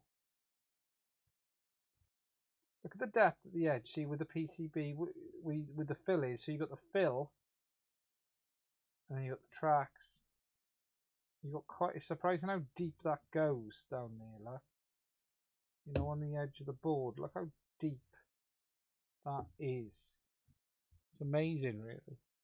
You don't see it until you look up close. Cool, look at that. That's been soldered right up against the FET. Look at that. Now that is ground. Don't get me wrong. That is all ground. So those four pins, they're going to remember. You guys can't see what I see. So those 4 pins are ground. These pins either side are ground, are the output pins as well. I say ground. They're the output pins. Look at that, right up against that MOSFET. That one's okay. And that one's okay. But wire 3, right on him.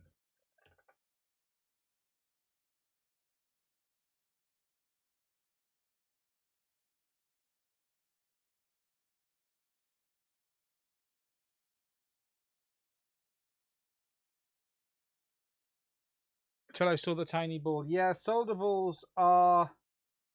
So they're a result of the process of manufacturing, but they should all get washed off.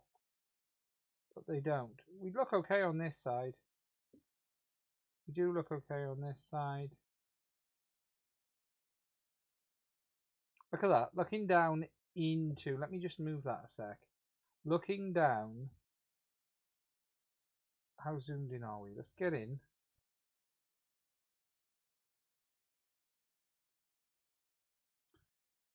Into the via. So we are looking down into the via. Look at that. So that's a plated via all the way through. We're looking down it all the way through the side. Absolutely freaking awesome.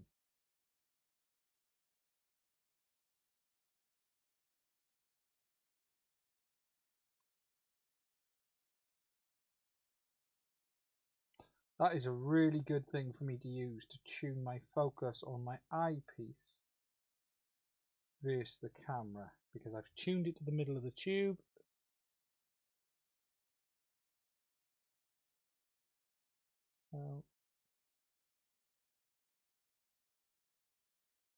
No, right there. That is an amazing image. That really is. So, you know, it's amazing just looking right down into that via. To the other side, if we flip him over, we can see down. You can see the copper plating there. Well, actually, that's not a via. That's not a via. That's a solder hole, actually. That's actually bigger than a via. Sorry, I thought it was a via, but it is a via. It's a large one.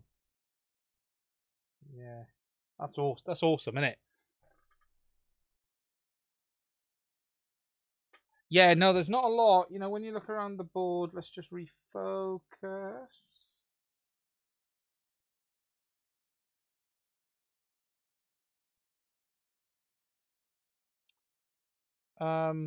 Let's come out a little. Just I'll come out a bit for you guys, just so you guys can see a bit easier. Just bring the mic over a bit closer to my mouth as well. You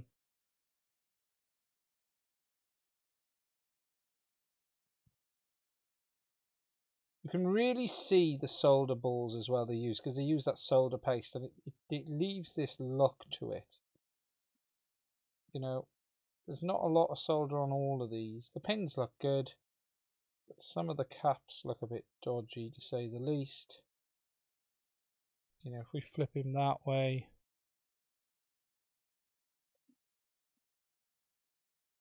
And these components are cheap. Some of these are so cheap they will pull off. No, he's pretty good. He's pretty good. That diode is... Yeah, he's on. He's not going nowhere. He's on too. He's happy. He's good too. Yeah, all good. He's happy. Yeah, and I've noticed that a lot as well. A lot of stuff you look at. Now, the components on this, right, are huge compared to this. You know, this is the DJI board. So, right, let me just clean this a sec. 1 second. Let me just clean this board because it is so dirty, it's ridiculous. 1 second.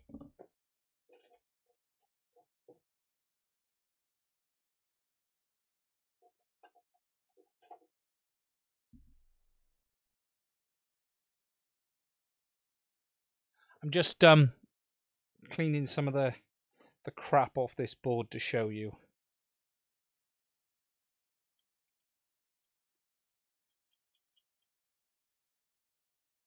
Just I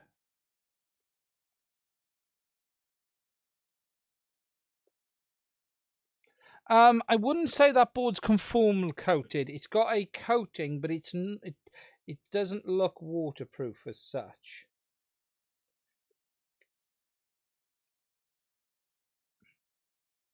Okay, so this is the DJI Air Unit board.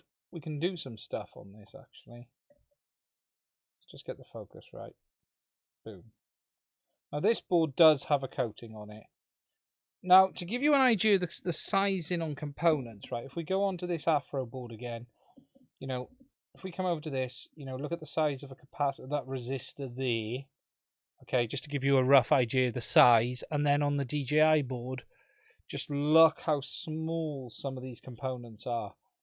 Now, there's a huge amount of capacitors on this. Look at all of the filtering caps on this DJI board, right? There is so much capacitors on this board. It's ridiculous. Now that is all for the memory and the SoC.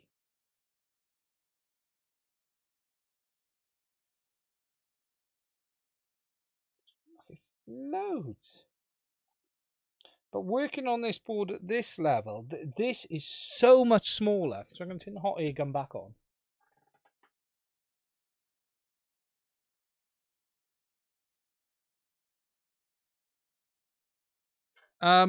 They're so small, these components, but you can work on these. So let's get ourselves in a position here.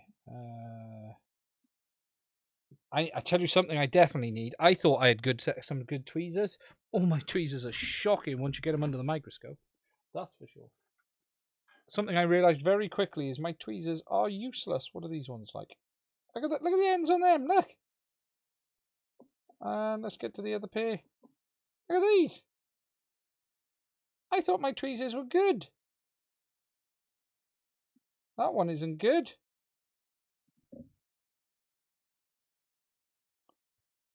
And the funny thing is, right, they look absolutely fine in person.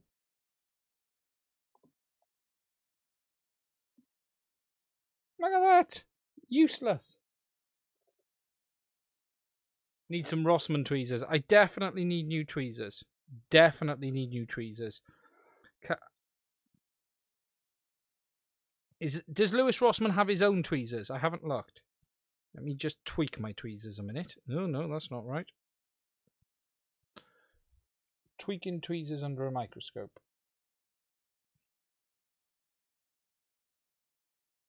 Oh, that's close there.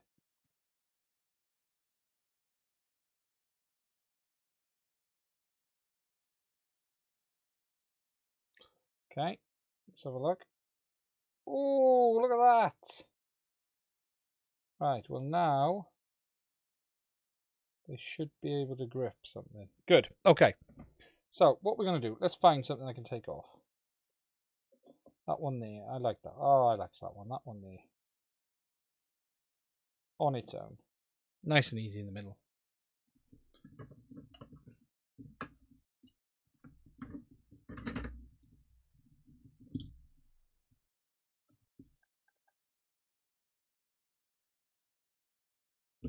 It's amazing how small this stuff is. You know, I would never have imagined working on stuff this small.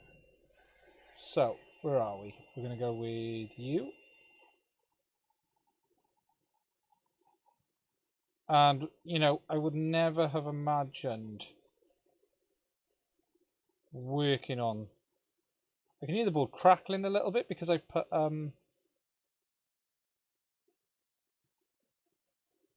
It's going. I can see it's starting to go.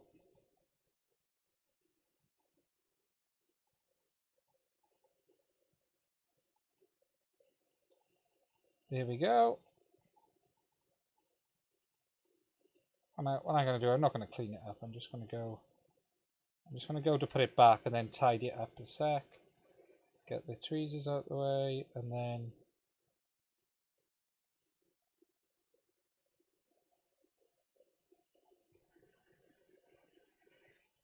if we had flux now, we'd float it nicely. But hey, we got it back on.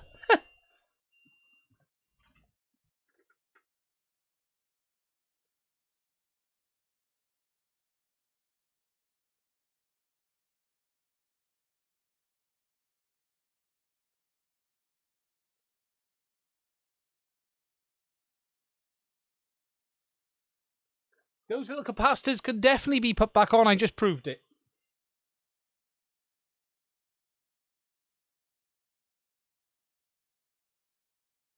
Yeah, you do. They are minuscule. You know, these are, and that's the thing. You know, working at this level, it's practice. Okay, you know, look, I don't have the steadiest hands in the world. You know, you can see that there. Not too bad. Let's pop him off. Some heat and go on. And then we've taken him off. And then if we wanted to put him back, we're going to... I've lost where I am on the board. There we go. So we're going to come in. Now the thing to be careful of as well, the hot air will try and blow it away. So what I'm going to do now is just melt it enough just to hold it. And whilst that's not tidy, what I'm then going to do is heat it. Just try and float him.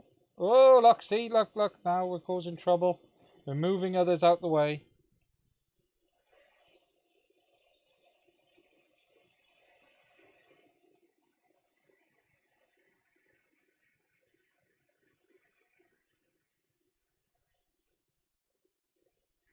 We're going to let him dry a bit first and then I'll put him back.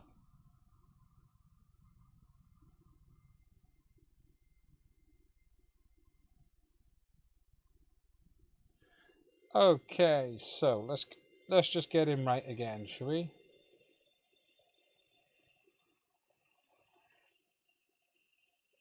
I've got quite a bigger nozzle on this right now. Okay. Now, if I was doing a repair, I'd actually be fairly happy with that. I wouldn't worry too much. With flux, you'd then just reheat it, float it around, give him a wiggle. Wiggle, wiggle, wiggle, wiggle, wiggle, wiggle. Make sure you're happy. Settle down.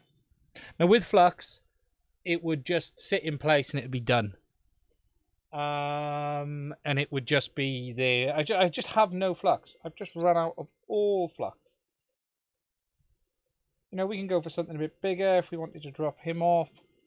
This board's screwed anyway, so, you know, if we go, oh, we need to replace you. There we go. There's still flux on this one, look. And you've got to be then careful of is that component next to it that I was knocking. So if I just bring the board back up, I actually knocked that component there next to it. So what we're going to do is just heat.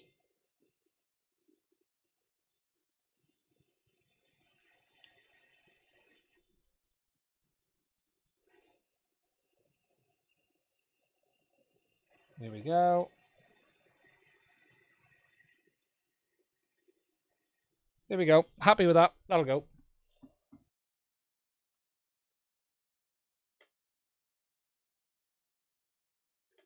Oh, I can imagine phones must be insane. I can't imagine doing phones.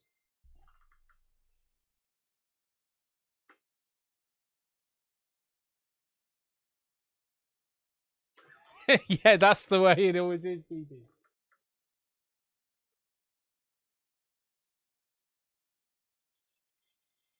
Now I just got to get some Paul Daniels software and start slagging it off. Is that what it is? We need to get some Paul Daniels software and start complaining about it. Should we have this one? Should we have this one? Should we take the P1 off this board? Should we go for something a bit challenging in a minute? Do something interesting. Actually, I'll flip the board over in a minute. We'll go for the regulator. Come on. Here we go. And what we should be doing now is tidying all this up. Oh, oh, he blew away. Where did it go? Where did it go?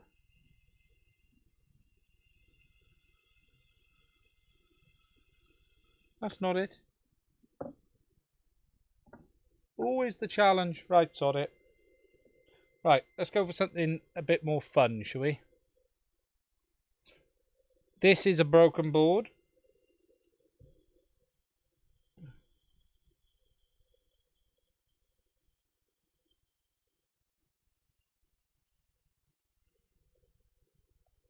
Let's take the big reg off.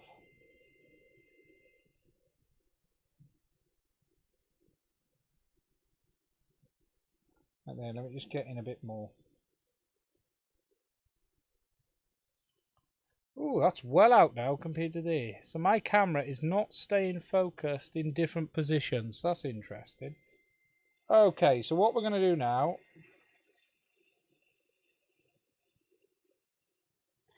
We're not going to do this board though. Let's do the other one, because the other one, this board is covered in flux. There's enough flux on this board, right, to sink a battleship. So, let's go with that regulator. You can see the flux on this board. Now I can actually, there should be enough flux on this board, right, to show you the floating. See, look at that. Look at that there, right? I'm floating that regulator. Where are we? There, look at him. He is just moving on the flux. Woo! Back and forth, back and forth, back and forth. Back and forth, back and forth. So if we take him off, here we go. But if I put him back on and say, right, we want you on, and we want him in the right place, same as this little cap here. We can float him, float him, float him, float him. So this board has loads of flux on it, right? So, if we look at these over here, these two are, why are they joined? So, let's take him off. Oh, stuck on the tweezers. That cap is damaged. And that regulator moved as well. So what we're going to do is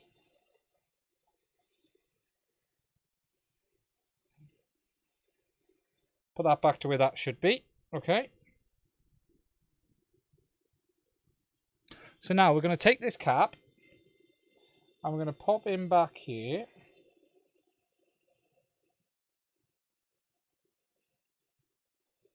And then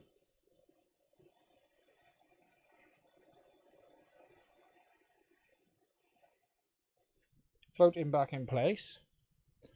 And we're now going to get him off.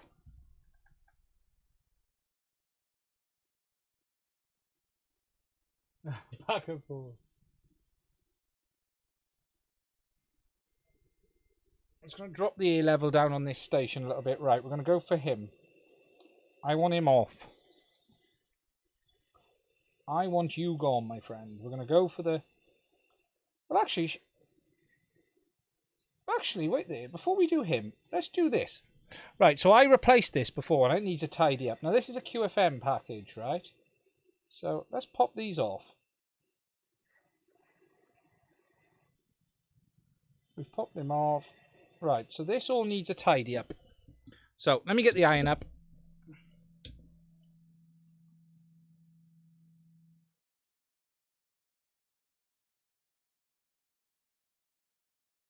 Just waiting for the iron to warm back up, because what we'll do is we'll tidy that and we'll remount him. Now at the moment you can see this has look how much flux is on this board.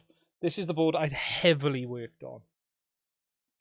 So what we're going to do is just recheck the focus on this. That seems off. It's the reflections off the light look a bit off as well. So we're going to soldering iron is firing up. 2 seconds. Give it a minute. I'm just going to go and wet my solder sponge. Not a euphemism.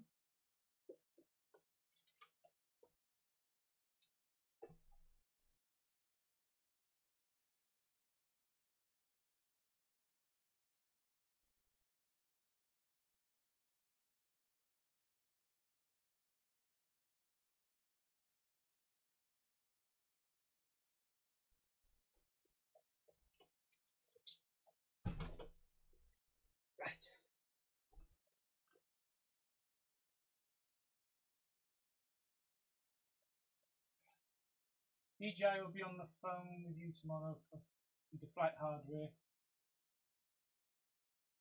Can't stand a dry solder sponge. There's nothing like having your sponge dry, is there? Right, okay.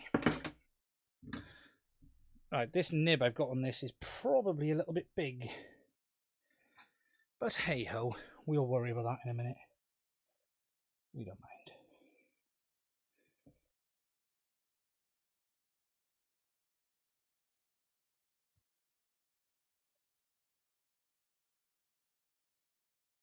Come on. It is on, is it? Yeah, it is.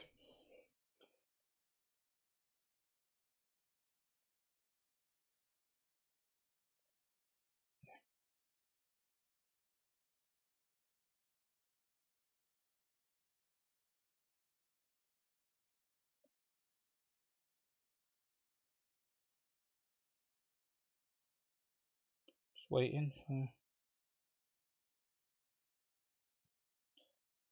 You know what I need? I need flux. Come on, play ball. Give it back. Ow. We need flux. We need... Ow. We need flux. Flux. Flux. Thank you. Give me that back. Try not to rip a pad off. I have to get the smaller nib on this now. Believe it or not, I'll take that a minute. If I had flux, I'll tidy it up.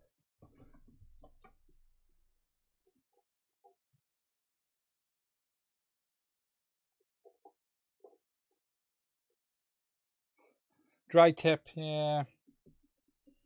Right. What we are going to do is, why struggle when we don't need to struggle?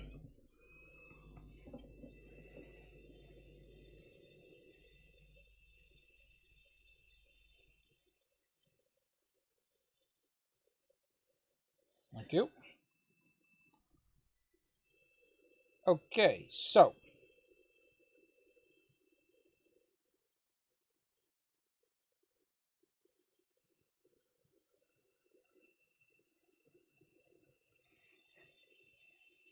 No, we don't have a lot of flux here. Ow. Sorry,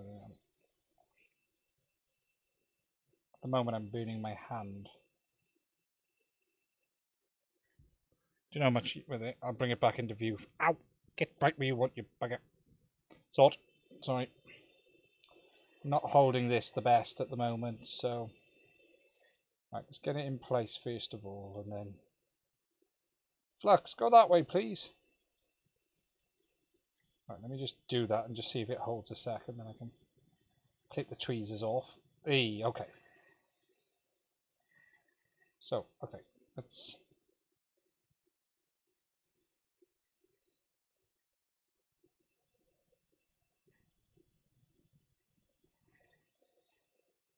Now, if I had flux, we'd be able to float this in nicely.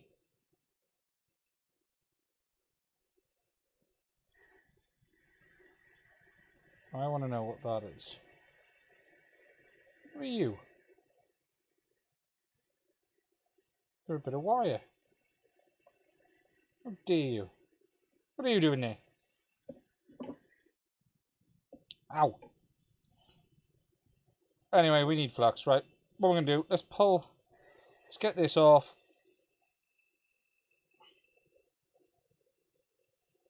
Let's get these off.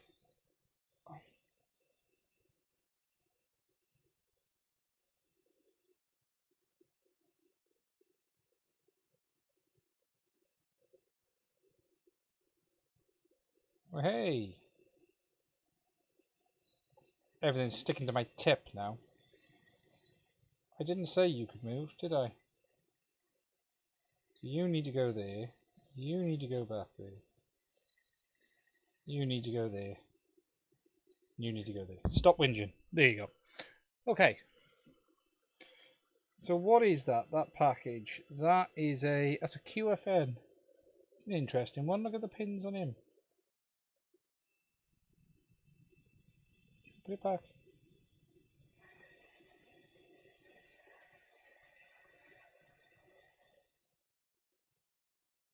Put them roughly right.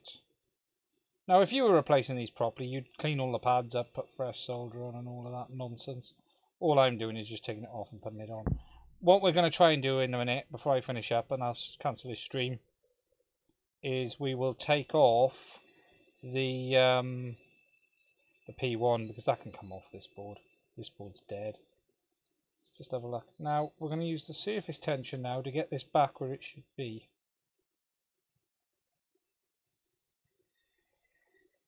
That's actually not far off there. So what we're going to do is release it, let him dry, put a bit of pressure on, go back, push down, and actually put him back on that way.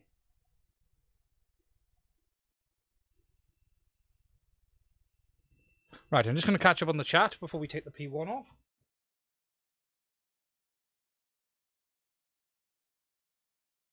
Same, you got tons of flux there. Oh, I wish I had some.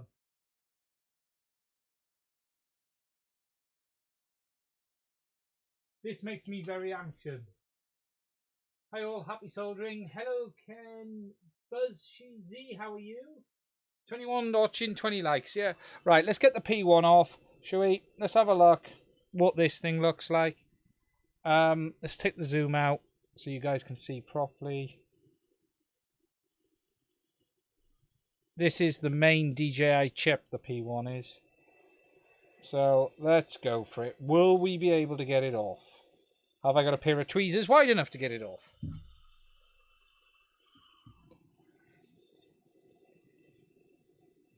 There.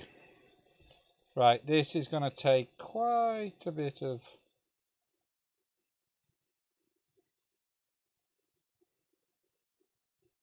Let's get it off. Has anyone ever taken the P1 off? Do we know? It's a BGA package, obviously. Look at all the flux under there from when I did it last time.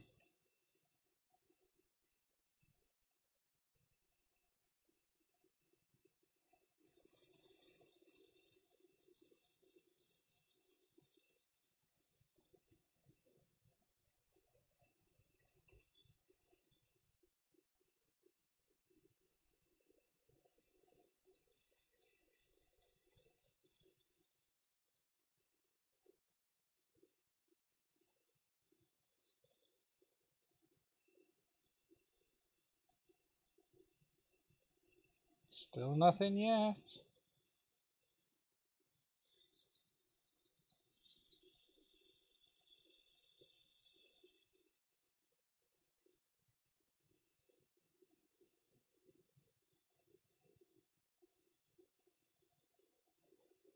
Stuck fast.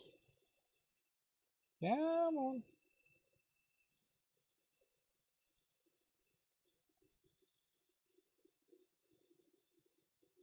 It's a big chip to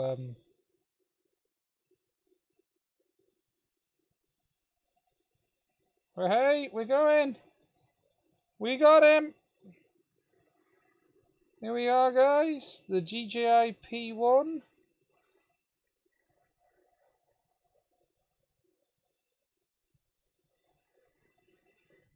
We got him.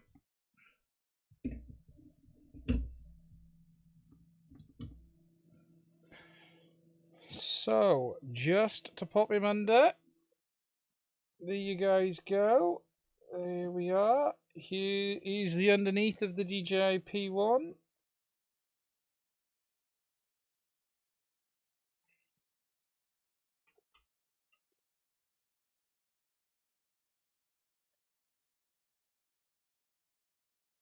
Now I need a decap and scan it. Yeah, that would be awesome, wouldn't it? Now, look at that. We got flux, guys. I found flux. It's where all my flux was when I was working on this board. Look at that all got underneath. That can't be good, can it? Let's be realistic. That can't be good. That is some chip, isn't it? When you just look at all of the I/O on that IC. Now the P1 is a custom piece of silicon from DJI, which handles all of their OcuSync protocol and everything. Get off. This is a custom ASIC from DJI. Although it doesn't say DJI on it, nowhere you'll actually see the words DJI, it just says P1.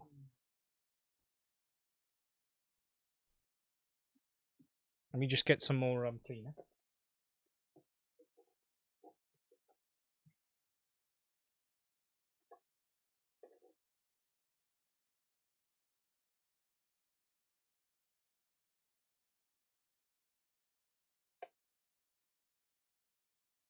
Some YouTubers are just nuts.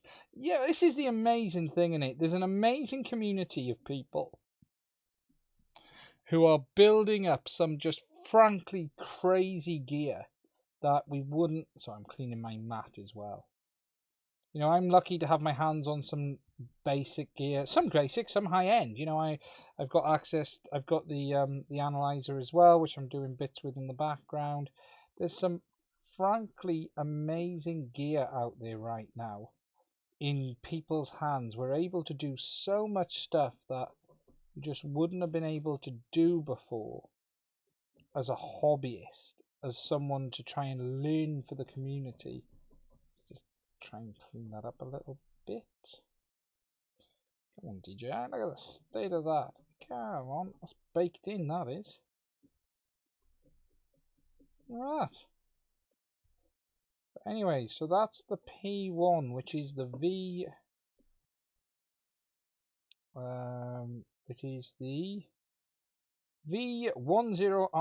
1843 TS22S7400. So that's the chip. Now we assume it's made by DJI. We don't really know, or made on behalf for DJI. But that chip has a lot of I/O. You know, just look at all of the I/O on that chip. It's crazy. Absolutely crazy.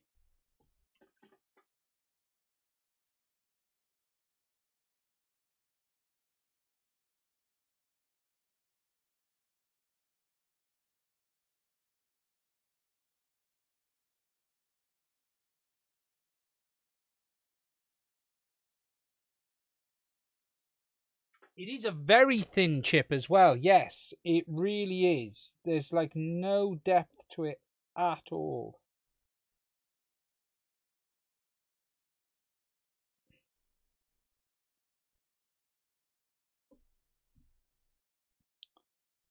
And look at that. You see, it's very much a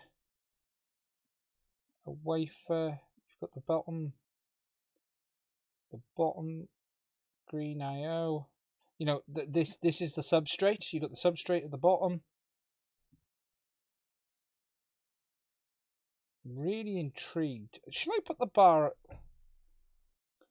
20 lens on and have a look if we can see any closer? Let's go with it. Let me 2 seconds. Let's put the 20mm. Let's put the 20 lens on.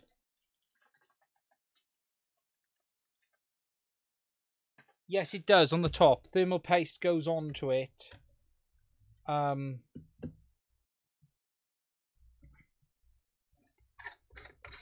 me just swap the lens. Let's go for the 20 and let's get in. Just have a look at the balls.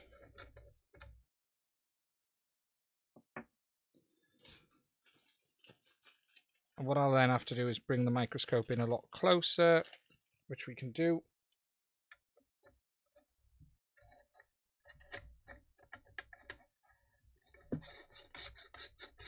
The 20, the 2, I mean. Okay, let's...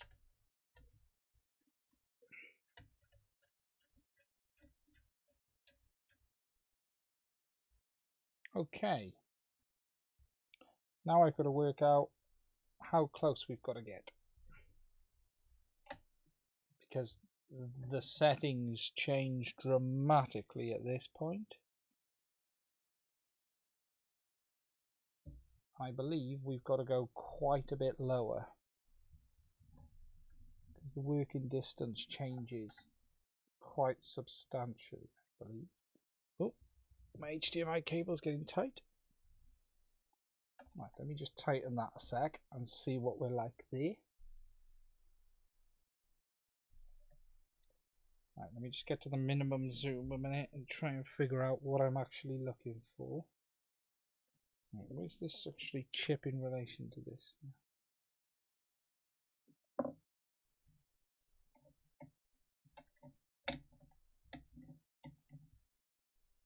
Nope, we need to go down further.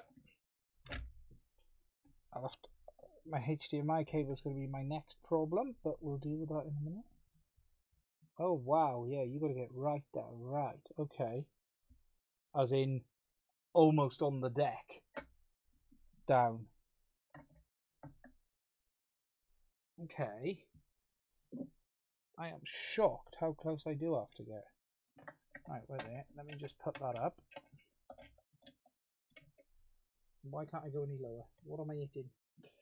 I'm hitting something. Oh. Okay. That's bizarre.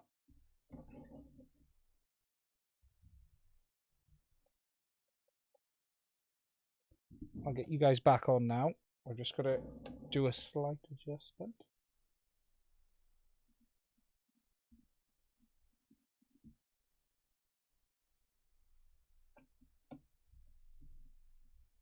Let me just adjust this, and then...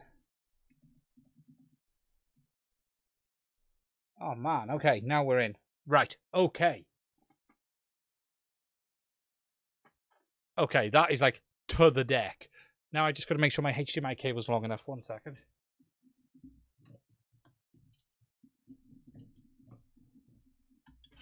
It was a little bit short to get on the camera.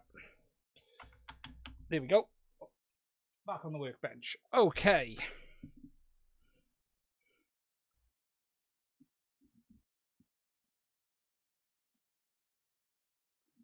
So now we're starting to look at the underneath of the chip.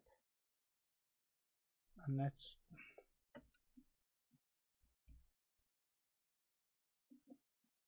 in the substrate.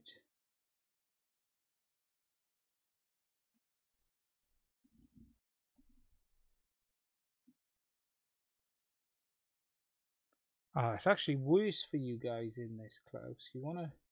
The best part for you guys is about that distance there. So let me just focus there. There we go. I think we're probably going to want more light.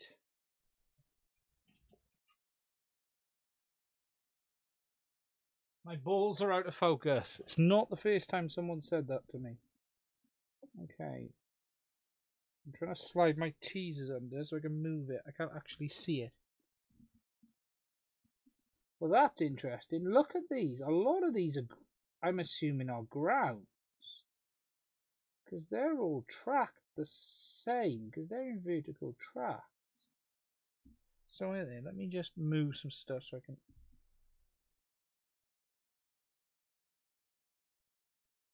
So if we now...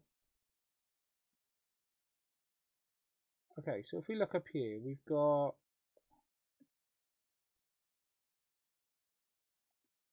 So there's various balls there. But looking in that middle area... Might be easier for me to move the microscope than the actual bloody chip. Okay, so they're all very much in lines. So many of them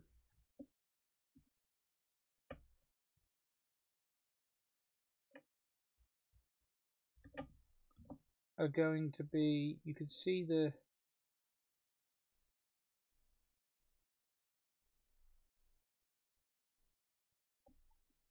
ones there that are individuals. You can see the individual track. Like if we look there, you can see the individual track.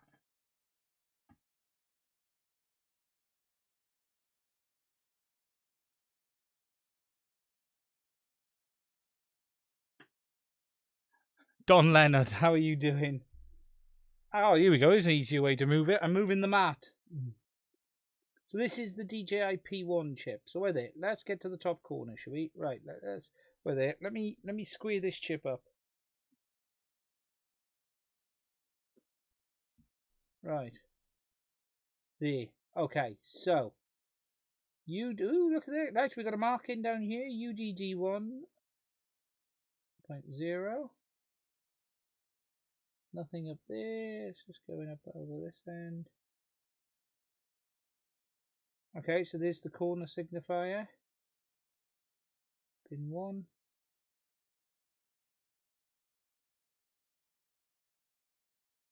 Now, if we now look at the big area of pins in the middle, so these are very much in rows.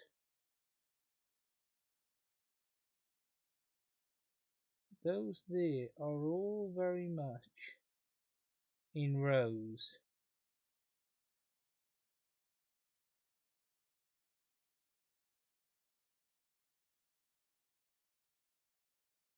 So if we go in there, if we look there,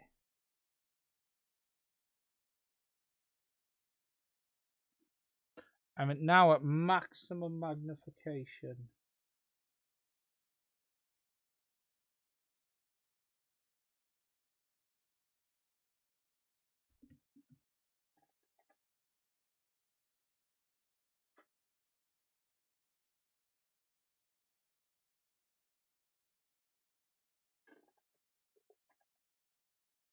It's amazing how far you can get in with the bloody microscope in it.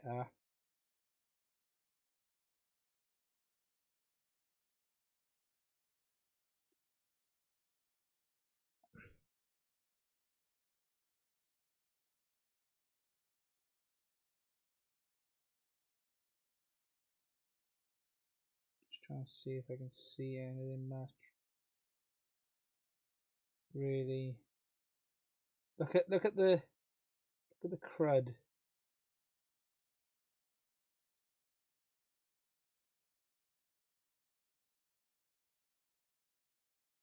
Oh, look at that there.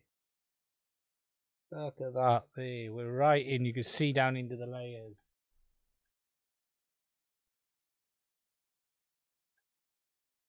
Hi Mike, how are you doing? It's the A25 Army. That's awesome, isn't it? Can you run these microscopes without a 20? Because a -2 lens is point. It's incredible, isn't it? That's awesome. I wish you guys could see how it looks as well. What you don't see on the camera. I need a drink. I brought one up with me. Sorry, I'm going to guess the beverage. You can't see the 3D effect, which I can see through the eyepiece.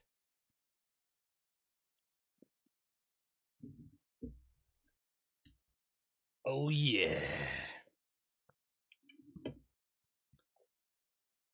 It looks absolutely phenomenal through the eyepiece.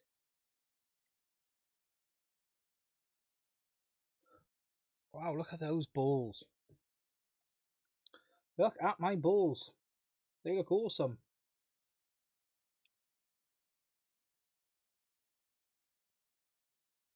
Some really flat ones here. Look at these.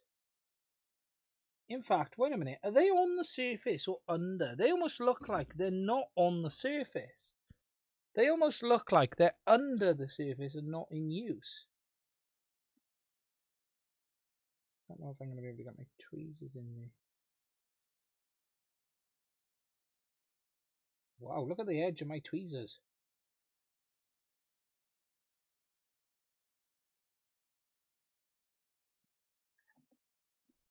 And then that's the DJI, and that's the UDD1.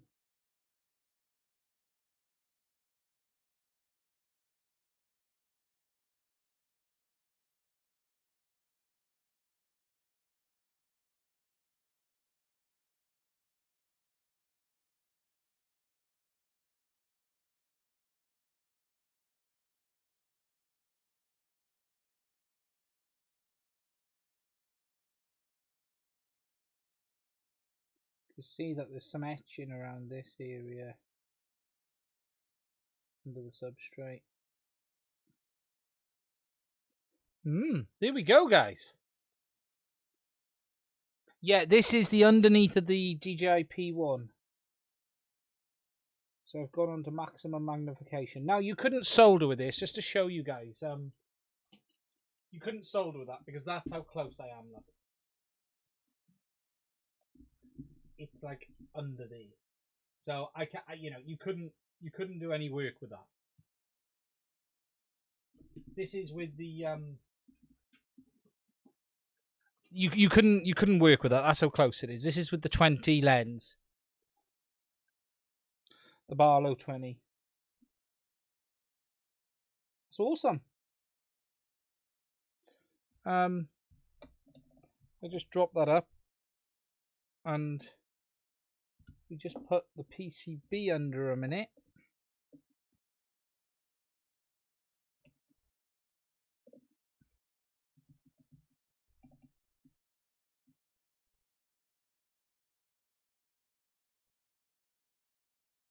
Just to come out a second, we can just have a look at the PCB with the balls. Might give a just to see if we can see anything interesting here.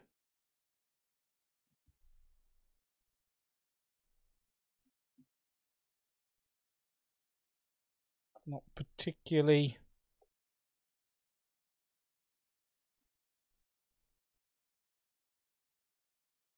Just looking at the solder balls.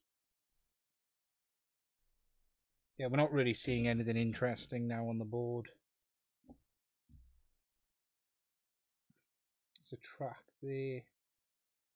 But we're out of focus again. We've got a PCB track there. The board's not level, so that's why the board actually isn't level, so that's why you're seeing the focus shift. Because as I'm moving the board, the focus is out. Yeah. Here. We're now looking at these components at a ridiculously low level. No. Okay, guys.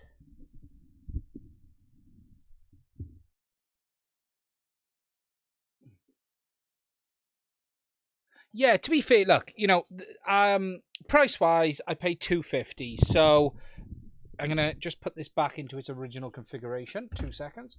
Get the Barlow lens off. Get the 20 off on the Barlow and put it back. Yeah, don't get me wrong. £250 is dollars or pounds is a lot of money. I'm not saying it isn't. I'm lucky I'm in the position through the support of you guys as much as anyone to be able to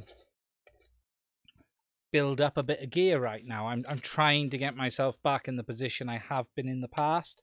When I was young, free and single, let's just say, and lived for doing whatever I wanted and not had wife and kids as we all end up doing. Remember those days, everyone? I was very lucky. I had a lot of equipment, and over the years these things happen. I moved house. I didn't have room for it. I got rid of it. At one point I had a full mechanical workshop and electronic workshop, and it was brilliant. Right, let me just see if I can get this to actually play ball again now.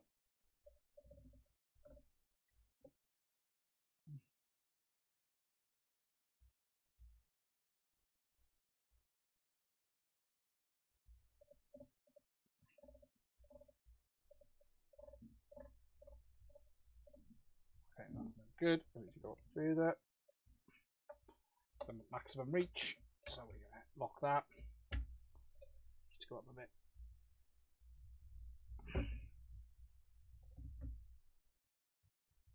I was lucky back then. There was a period where I had the money to buy stuff. These days, it's only through the support of you guys have I been really lucky to be in the position and to do some of this stuff. I'm free and single anyway. I can imagine GM. I bet they had some awesome gear. The amazing thing is now as well, you can get good basic gear cheap.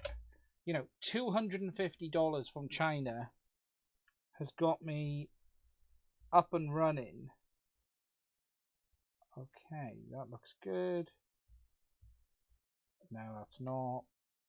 No. So what you've got to do is when you set it up, you've got to get the focusing right. Otherwise, it just won't play ball.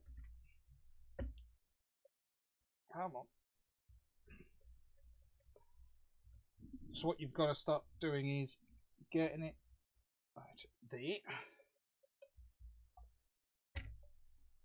Set that underneath, and then loosen him. And then touch wood. I can now adjust. Here we go. I rack that. That's perfect. So if I just show you guys. So I'm just getting this now again. That's at maximum zoom in. And as I zoom out, I then now have the ability to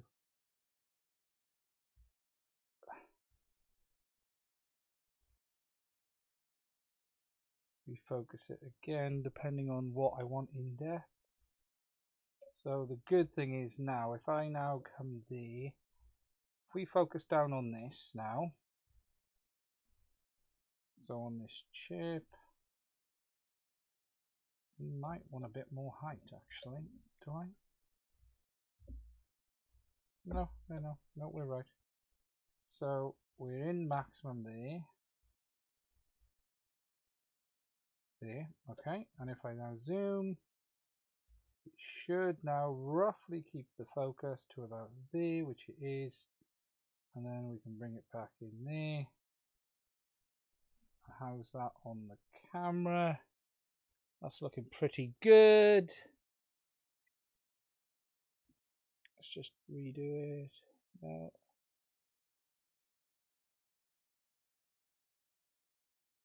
There, I think that's about perfect.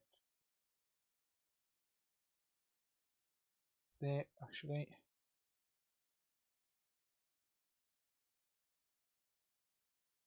Perfect. I think we're back. We're back. Here we go. Looking at the balls. This is a rec board, so no, I'm pleased with that. Looking good. Okay, guys.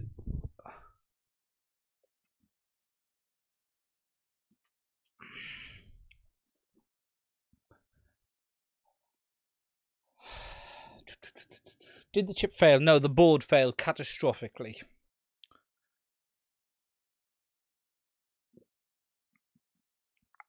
Totally and utterly catastrophically. Right, guys, it's 20 past 12. I didn't realise this. That's what happens when you're having too much fun. I'm going to turn that switch off because that's my power supply. Not my power supply, my soldering iron. Always good to make sure you turn your soldering iron off, otherwise you'll set the bench on fire. That's it. It was just a play, just to get it up and running. That's where it lives. I'm going to now tidy the workshop. If you look, it is a tip again. So I need to tidy back up now the microscope's come. It's probably going to live there. I haven't fully decided. Let me pull it out. So at the moment, it's there on the bench. I haven't fully decided where it's going to live. I could dispense with the base and mount it directly into the worktop. I could do that. But I haven't fully decided yet. It's in a nice spot that I can reach for soldering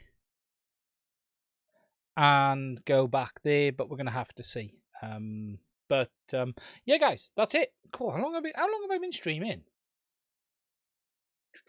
Where's the time? Does it say? 9:40 I went live. Wow. Okay, well, I'll be back as normal, guys, on Sunday night for the proper live stream. This one was just a test. I think I fixed YouTube as well by the look of it.